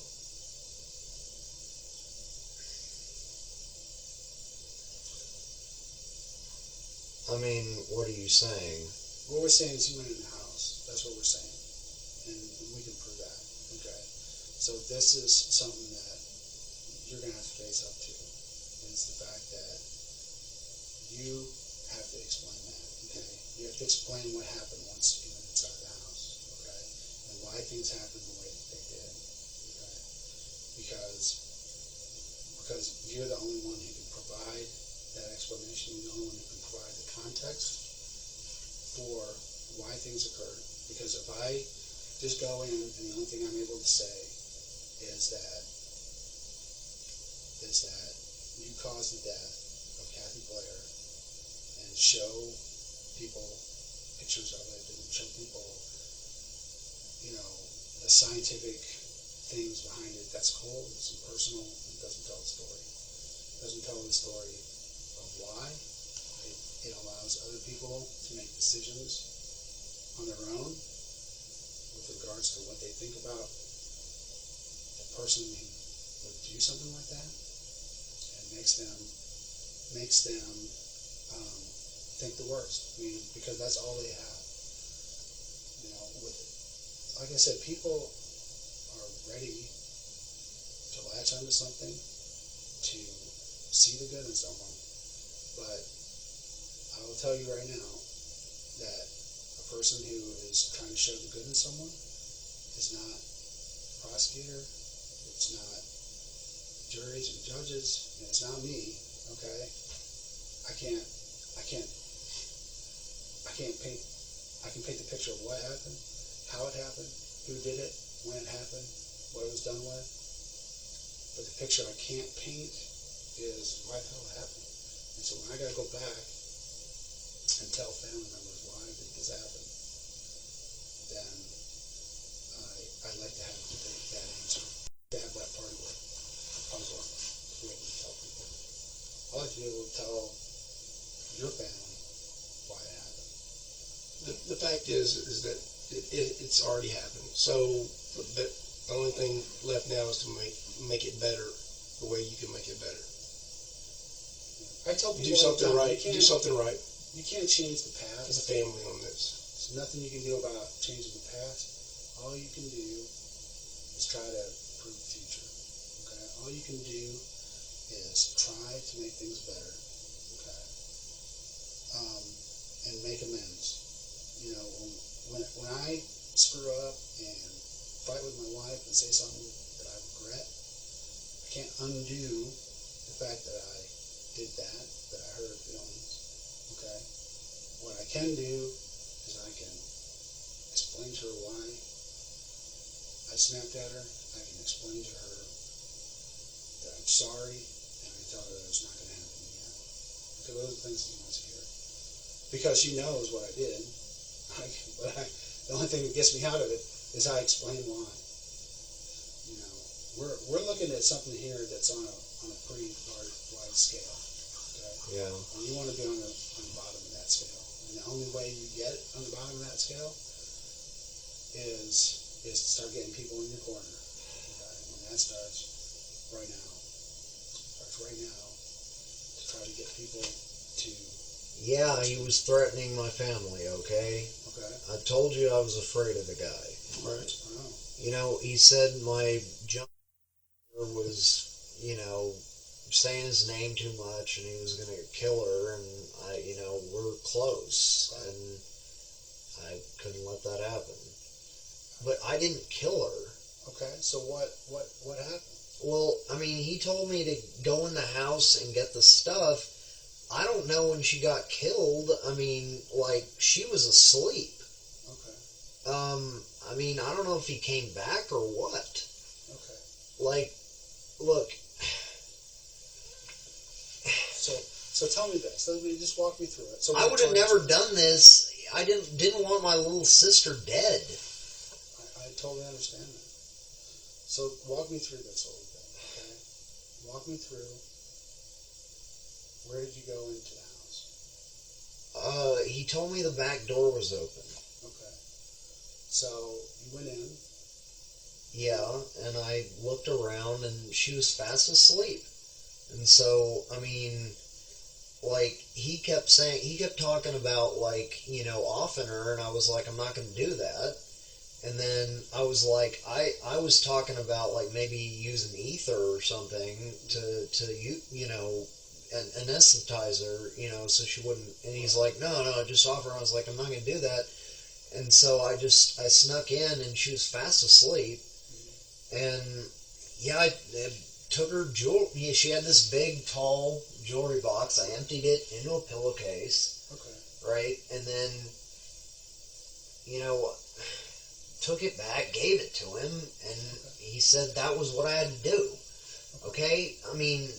So tell me, I know that something happened in there, okay?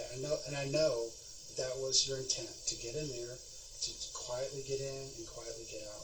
And I did. She didn't wake up. But something happened, though, right? Because when you left, she wasn't still alive, okay? So we need to understand what happened, okay? Yeah, but I don't know. That's the thing. She was asleep when I was there. Okay, so she was asleep. So let's just walk through it, okay? So you came in. Let's just walk through the entire thing. You came in through where? The back door, you said? Yeah, it was open. Okay. Open, unlocked? Unlocked, right? yeah. Okay. So, and you walked in, and where did you go? I looked around and kind of prowled and snuck through quietly. And did you have a flashlight? No. What did you see in the house? Just rooms, and I just kind of looked through the rooms, you know, and I turned on a couple lights in rooms where I didn't see her. And I found the room where she was, and she was fast asleep. That was the room her jewelry box was in. Okay. And so I opened the jewelry box, took the stuff out, put it in the thing, and then I called him and said, okay, I'm done. So I went out, and then we went back, and, like, I went to sleep. So, I mean, like, I don't know about my timing. Like, maybe he went back. I don't know. Okay. But I didn't kill her. Okay, so let's let's walk through, because I'm interested to hear. And here's the thing. I think when you walked in there, it wasn't in your mind to kill her, okay? But I do know that at some point, something happened, and she died, okay? So I think he wanted her dead. He kept talking about how she had screwed over something. Right. And he kept telling me he wanted me to kill her, but I didn't. She didn't surprise me or anything like. She never woke up. Right. So let me walk through this here. Let's just walk through the steps of what happened. You walked in the house through the back door.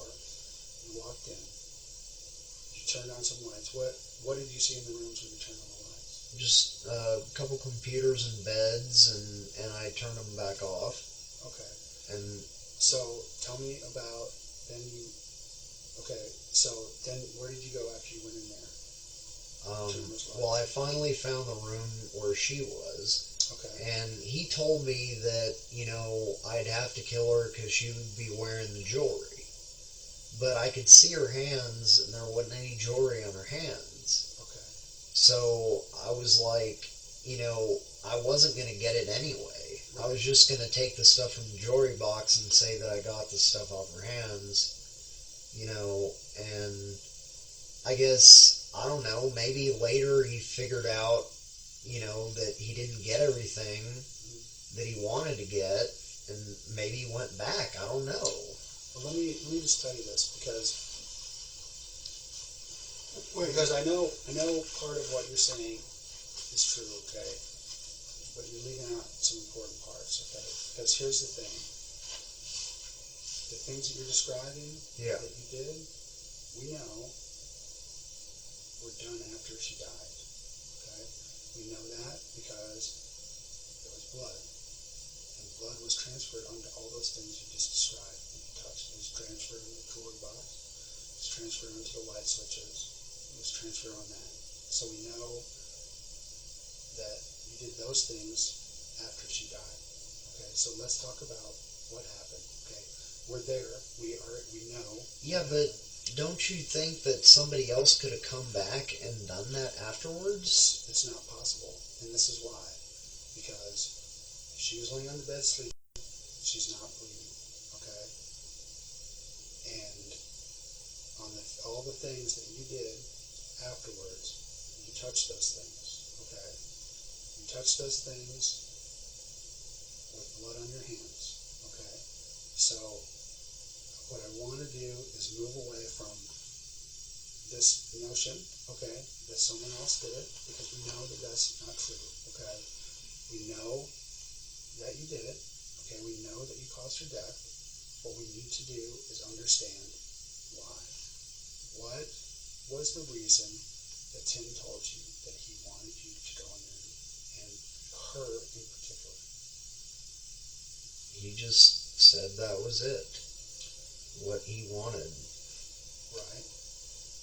And did he tell you, did he order you to kill her, or did he just tell you to take the jewelry? No, he ordered me to kill her. Okay. And you were scared of him, right? Yes. You were scared of him, and you went in and did what you were ordered to do. Right? I mean, it's not really any point of saying that that's not what happened. I want to know, you have a right to know, to understand how it happened and why, okay? And I want you to tell me. You saw her sleeping in bed, and then what happened?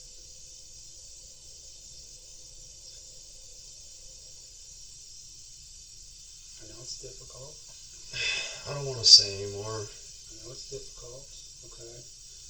You've already said enough. We already know. We already knew before we came in here, okay? We want to hear you. We want to hear from you, because right now we're still at the facts. So right now, I know you have trouble thinking about it, okay?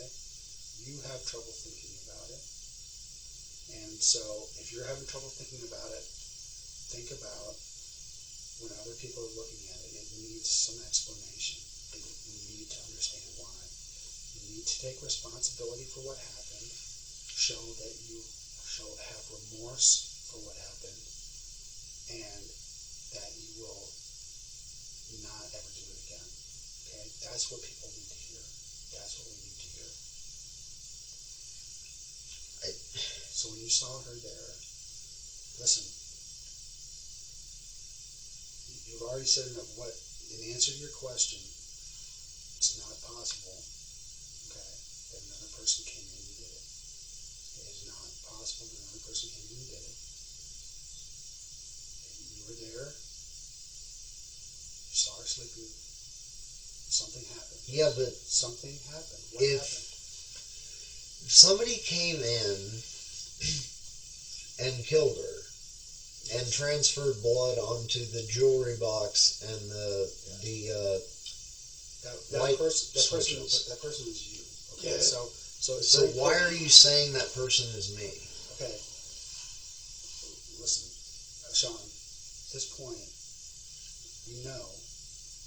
there's no doubt.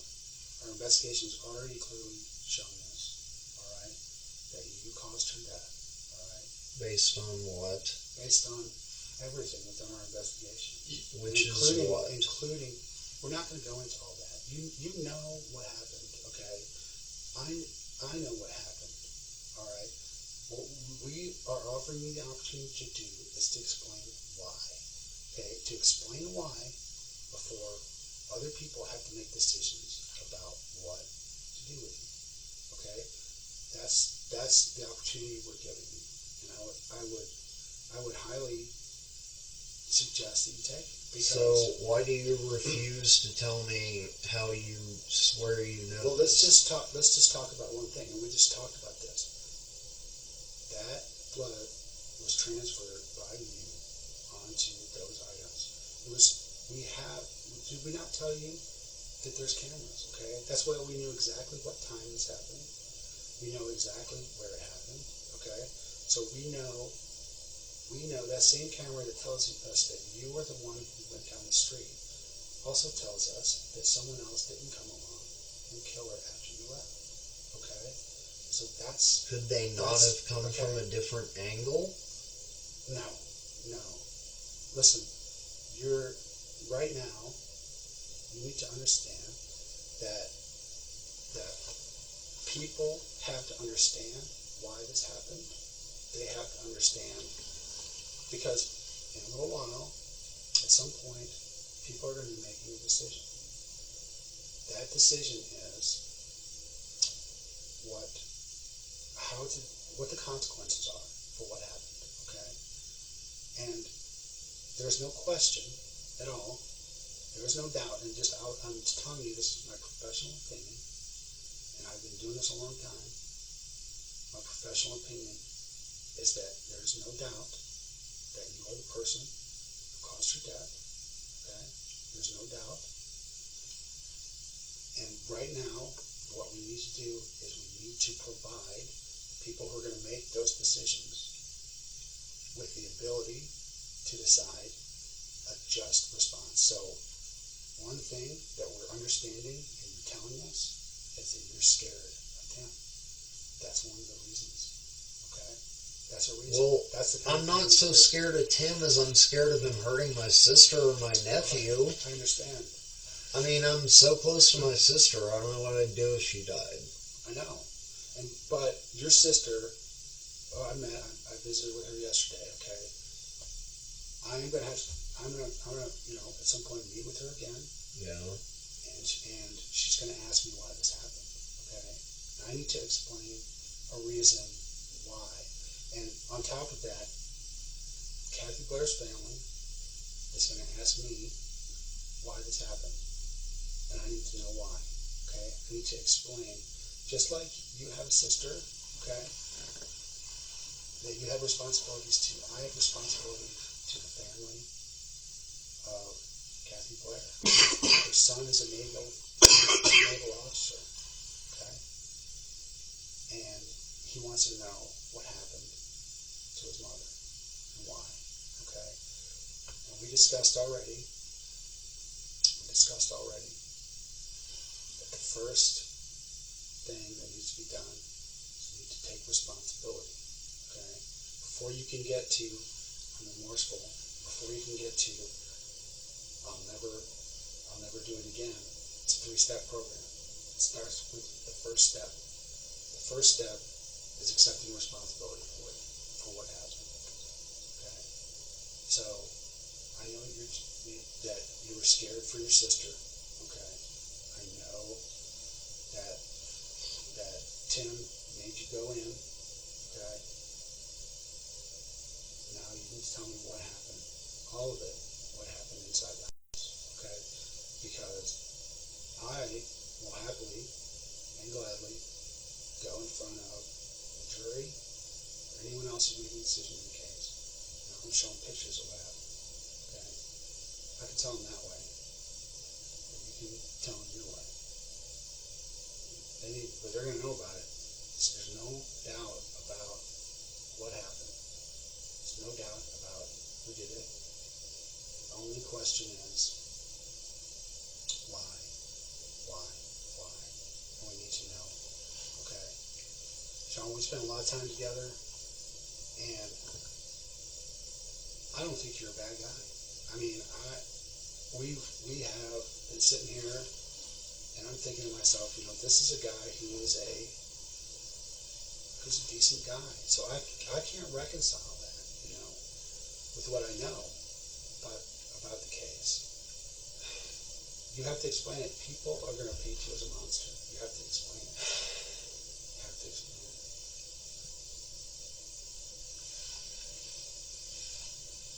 She woke up, she lunged at me, grabbed the knife, started trying to wrestle it out of my hand. Right. And then it was a struggle, and I stabbed her in the neck. I didn't even want to do it. I was trying to get the jewelry without doing it. Right. And then she woke up, and I had the knife out, in case, but I couldn't do it. I mean, he said I had to. Tim said I had to, or he'd kill my sister, or have her killed, right? So, but I was standing over her bed, and I just couldn't do it. So I started doing her jewelry, and she woke up, and she just was trying to fight the knife away from me, and I was trying to, she almost got it away from me. She got one of my gloves off, and I was just, I don't know what happened. I just blacked out. I remember stabbing her in the neck after I got the knife back. I don't remember much else. Okay. And then what happened? There was a fight I know there was a fight on the bed, and then something happened after that. Did she get away from you? What happened? Well, I mean, she fell off the bed. Okay. And what happened once she fell off the bed? I mean, she just said, "Go away," or something. Okay. And that was all. I mean... And what happened then? I don't know. I mean, obviously at that point, you had to finish the job, right? I mean, regardless of whether you wanted to do it or not, you had to finish. So, how did you finish the job? Well, I told you, I don't even remember. After the fight and the first stab, I don't remember a thing. In the first stab, how many times did you stab? Just once is all I remember. I just blacked out. What did you take from the house? Just the stuff from the jewelry box. Describe some of the pieces. Just rings and stuff. I wasn't even looking. I just dumped the drawers. I didn't care. I didn't want it. It was just what I was told to do. Where was the jewelry box in the room? It was right by the door. Okay. And where did you dump the drawers? Right next to the jewelry box. And earlier you said it was a white pillowcase. Where was that from? One of the other bedrooms. Okay. That was it. Just the jewelry out of the jewelry box was what you put in the pillowcase? Yeah. Nothing else out of the house? I don't think so. Let me ask you one question. Okay. Tim, where was Tim at when this happened? In the car. So he actually drove to the scene. Okay. And, did you drive or did he drive? He drove. Okay. And he waited for you? Did you call him once you were done? I think so. I don't remember. I told you. I swear I blacked out. I don't. It's important. So it was the butterfly knife, or was it some other knife? Yeah, it was a butterfly knife. Where's it at now? He got rid of it. Do you know what he did with it? Mm-mm. How about the jewelry and the other stuff? I guess he fenced it. I don't know. And this would be really important because we want to make sure we make a case on Tim. And we have to make a case on Tim. And the way we do it is link that stuff to him. So anything you can think of about how he got rid of it is going to really help us with that. He has fences. Do you know who? No, I mean, he wouldn't share any of that information with me. What about the clothes you were wearing? Where did they end up?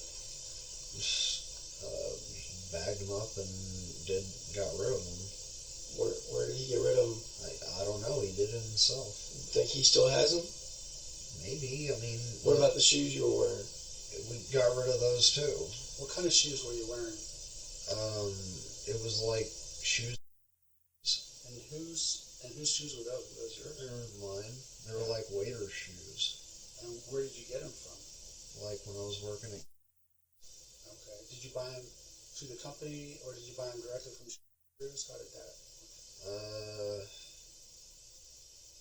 I don't remember because I got one pair of shoes when I was working at and I got another one later, so I don't remember. But I mean, what did you do with those shoes? He took them, put them in a bag, and said he was going to get rid of them. That's all I know. Okay. What else can you remember? So let me ask you this: you mentioned something about she had screwed him over. That's all he said. How? Screwed her over? No, she screwed him over is what he said. And was this something that Tim wanted done because he was angry with her, or was he? It was something Tim wanted done. Yeah, okay. And he said, "You're going to get some good juju from this." Right. That's what he said. Told me afterwards. It almost made me sick. Well, I mean, the whole thing made me sick. So, did you have any communication with him about this, like texts or anything like that we might be able to retrieve that we can show that Tim was involved with this? Well, he doesn't text. He doesn't text. Okay. All right. Well, we'll continue to work. I want to put a case on Tim. Tim's behind this whole thing. So let's talk about Brentwood. Let's talk about that one. Brentwood, are you talking about the third one? The old people. Yeah. What about it? So what happened on that one? I'm not involved. You're not involved in the Brentwood one? No. And if Tim's making people do this, who would he make do that? I mean, the only guess I would have off the top of my head is, you know, because he probably owes him money for, you know, he deals in meth, and he probably had the guy on credit. He probably said he was going to have him killed. He's already told me he's going to have him killed. You know, he already said he was going to kill him. And, you know, I don't know, I wasn't there at the Brentwood one. I mean, I may have, I don't know whether or not we drove by it, but I didn't do it. Okay. Well, that's really important, and the reason I say is because, I think we understand what the deal is. I mean, we understand that you're basically under the power of Tim and all this is going on. So, whether it was one or more, it doesn't really... Yeah, but, I'm telling you... Okay, no, I know, but, but bear in mind, you told me a lot of stuff. I know, but, I just... Yeah. That was too much for me. That one. It wasn't... I couldn't even do it until she attacked me. Right. And then I told him I couldn't do it anymore, and he said, okay, just keep your mouth shut. And, we rode around, but, I didn't do anything else, And, if you want to check my cell phone and say, was he there on the night that, the Brentwood murder or whatever, you're not going to find me there.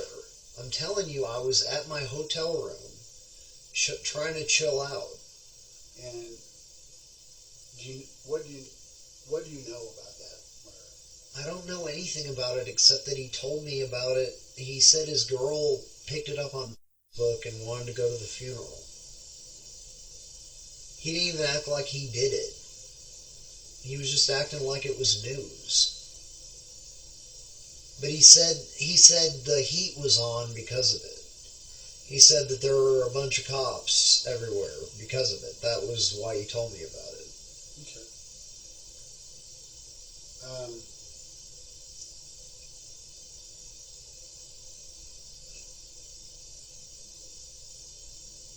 right. Any questions for me right now? What's going to happen to me? Well, we're going to decide. Okay. So you just hang out for a few minutes here. We're gonna take a break. We'll probably come back in. We download your phone and stuff and do all of that. What? Want some more water? Sure, I guess.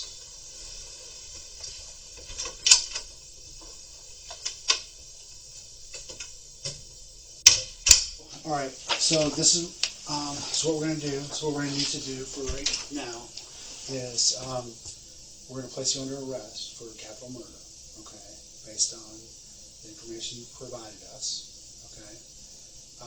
We'll present formal charges here in the next day,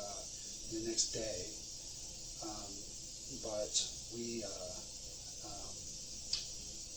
but at this point, I don't feel that we can really allow you to leave, okay. I think that what you told me is important because we have an understanding of what happened, okay. We have an understanding of who you are and your relationship with Tim and how Tim kind of twisted you into doing this, okay. But what I need to do right now is I'm going to advise you of your rights, okay, and you can make a decision as to whether or not you want to continue to speak with me. You have the right to remain silent and not make any statement at all. Any statement you make may be used against you at your trial. You understand that? Any statement you make may be used as evidence against you in court. You understand that? You have the right to have a lawyer present to advise you prior to and during any questioning. You understand that? If you're unable to employ a lawyer, you have the right to have a lawyer appointed to advise you prior to and during any questioning. You understand that? You have the right to terminate this interview at any time. Do you understand that? Okay. Do you have any questions about those rights right there? You understand you don't have to speak to me, and that you can stop. And if you decide to speak to me, you can stop speaking to me at any time. Okay. You wish to continue speaking with me? Kind of cat's out of the bag now, right? Not much. No, but we just have to do that, to continue on. You might have some different questions for you and stuff. Can you do me one favor? And this right here, it'll be part of your statement. So if we can get you to sign and date it right here.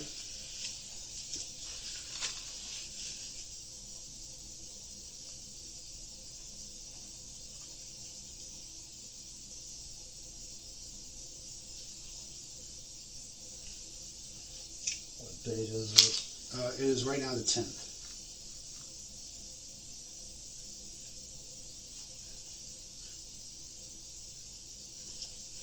Thank you. One thing I'm going to do right now, just for my safety, I'm going to pat you down, make sure you don't have any weapons or anything like that on you. Can you please stand up for me? Or just leave your jacket right there. Just turn and face away from me. Okay. Place your hands on top of your head. There you go. Interlock your fingers together. Spread your feet apart just a little bit.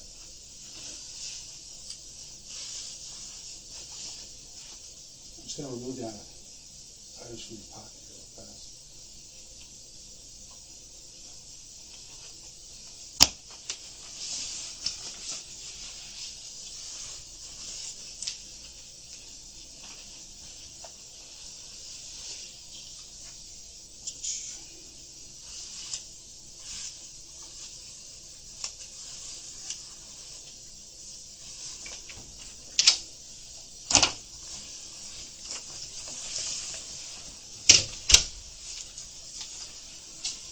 Okay, you can go ahead and have a seat right there. Just gonna check your jacket pocket.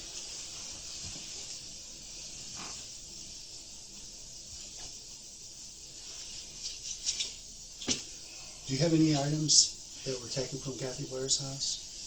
No. I didn't want anything to do with any of this. Okay. Did you take anything besides jewelry? Not that I know of. You didn't take any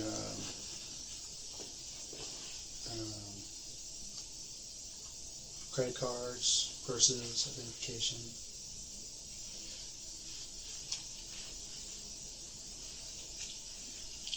I don't think so.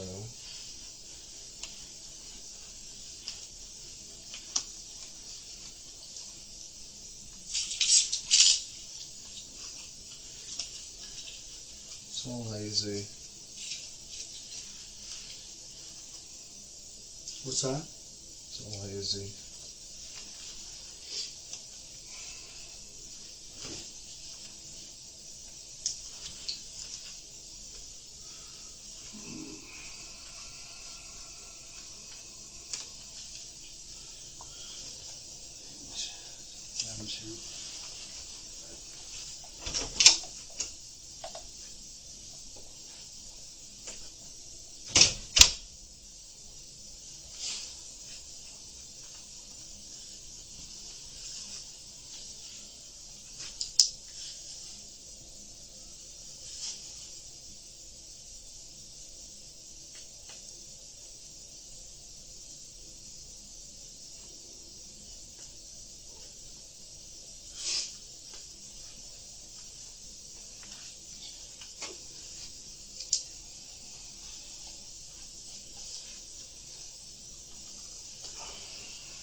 What's Tim been saying to you ever since these deals? I mean, were you planning on going back there? I don't know. I don't think so. I mean, now that he's in jail, no. You know, I'm still friends with him.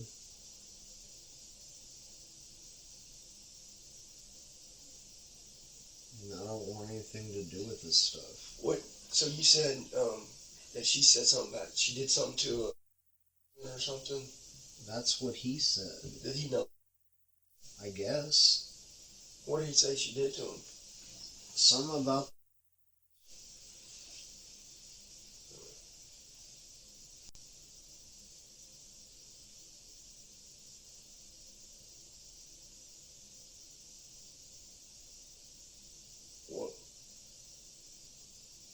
What else did he tell you? That was it. He really didn't tell me much. Who did he tell you to expect in the house? Just her. What about the other house? I wasn't in the other house. Oh, you weren't? No.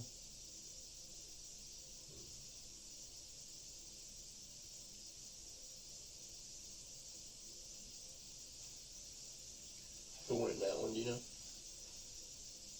He asked me that already. I said maybe it was one, because maybe they, you know, he probably owes him money.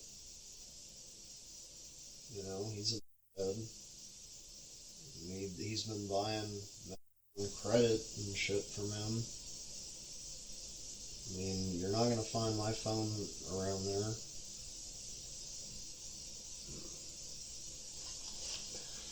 Did he tell you to call him when you were ready? Yeah. He told you that?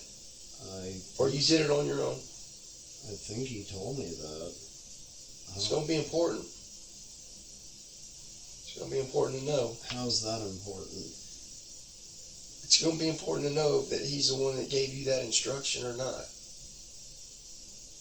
I'm pretty sure he did.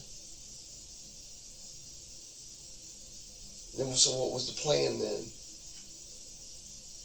Were you going back to him? Was he coming over to get you?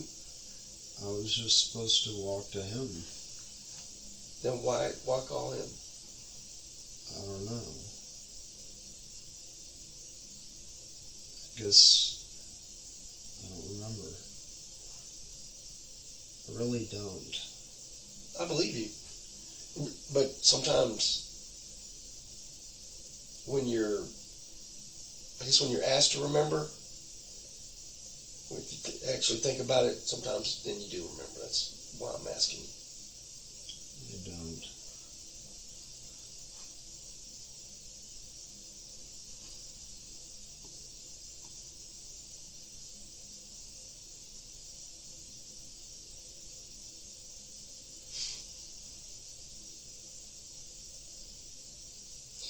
So, what did Tim tell you about the other one?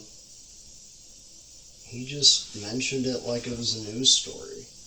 He said that, you know, there was a lot of heat in town because of it. That was on the, 21st or whatever. Mm-hmm. But you knew better than for him to think it was just a news story, though, right? Because of what happened before. I had my suspicions, but I mean, what was I going to do about it? Yeah.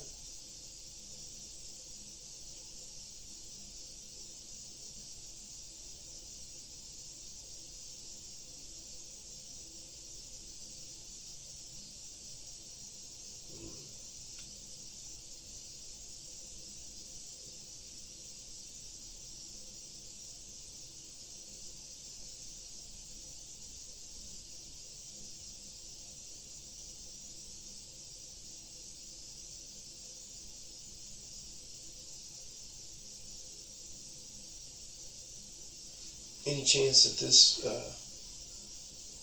Kathy Blair's family's going to get any of her stuff back? I doubt it. I mean, I don't know. I don't know what he does with this stuff. You don't know enough for it? I would have no idea. I'm not involved with his operation. He just... You didn't get to keep any of it? No, he didn't give me anything. I got nothing. He just threatened my sister. He said my sister got his, P1 meth and he was going to kill her if I didn't, do this. And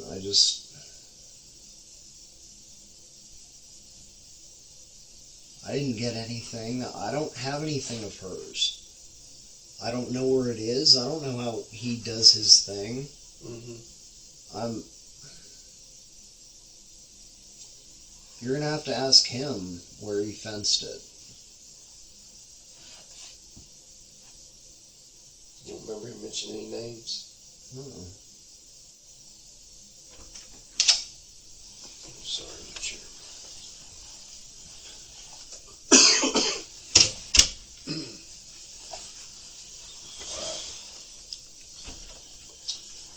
Here, you want to take that? Yeah.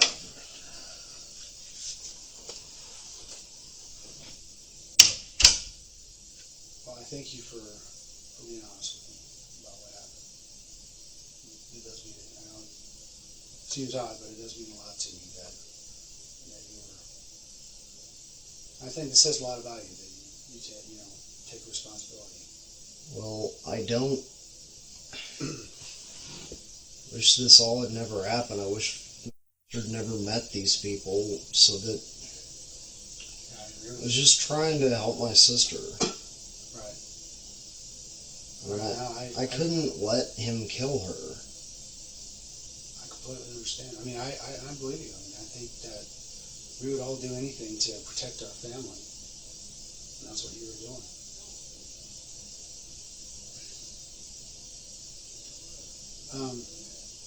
I'm curious, though, on the Brentwood thing.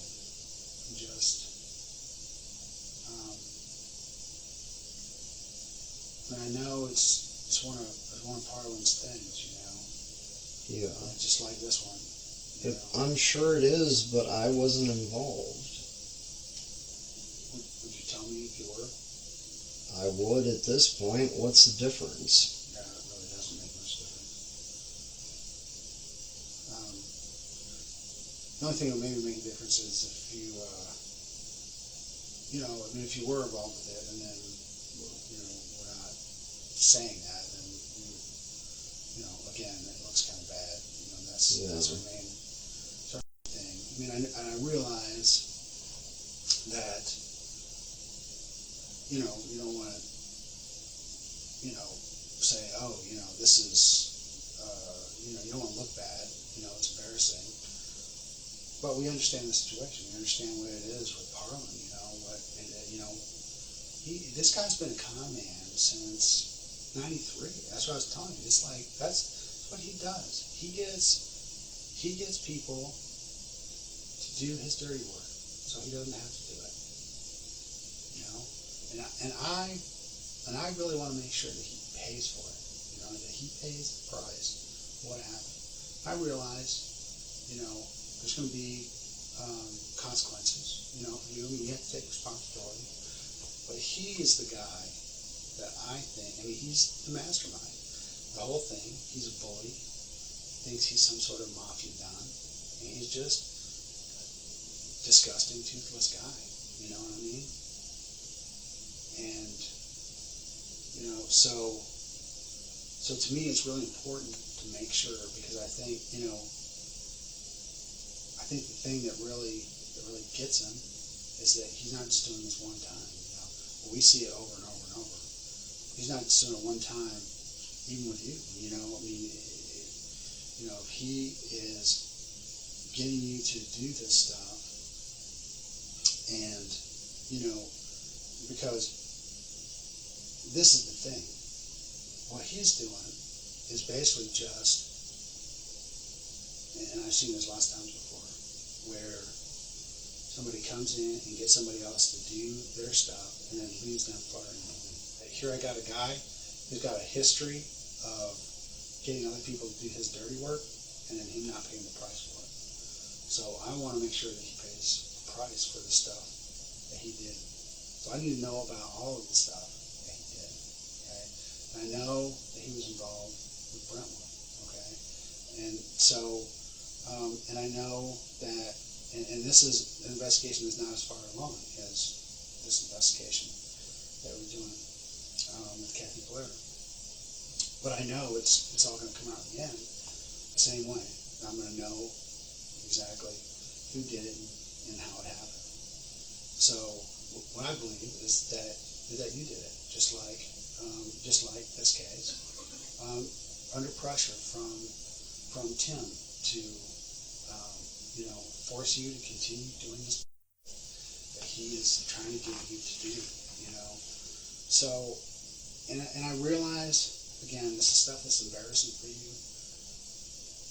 because sometimes we do things out of desperation to save our families, to save ourselves, that we wouldn't ordinarily do. And I don't want you to be defined by that. I don't want you to be defined by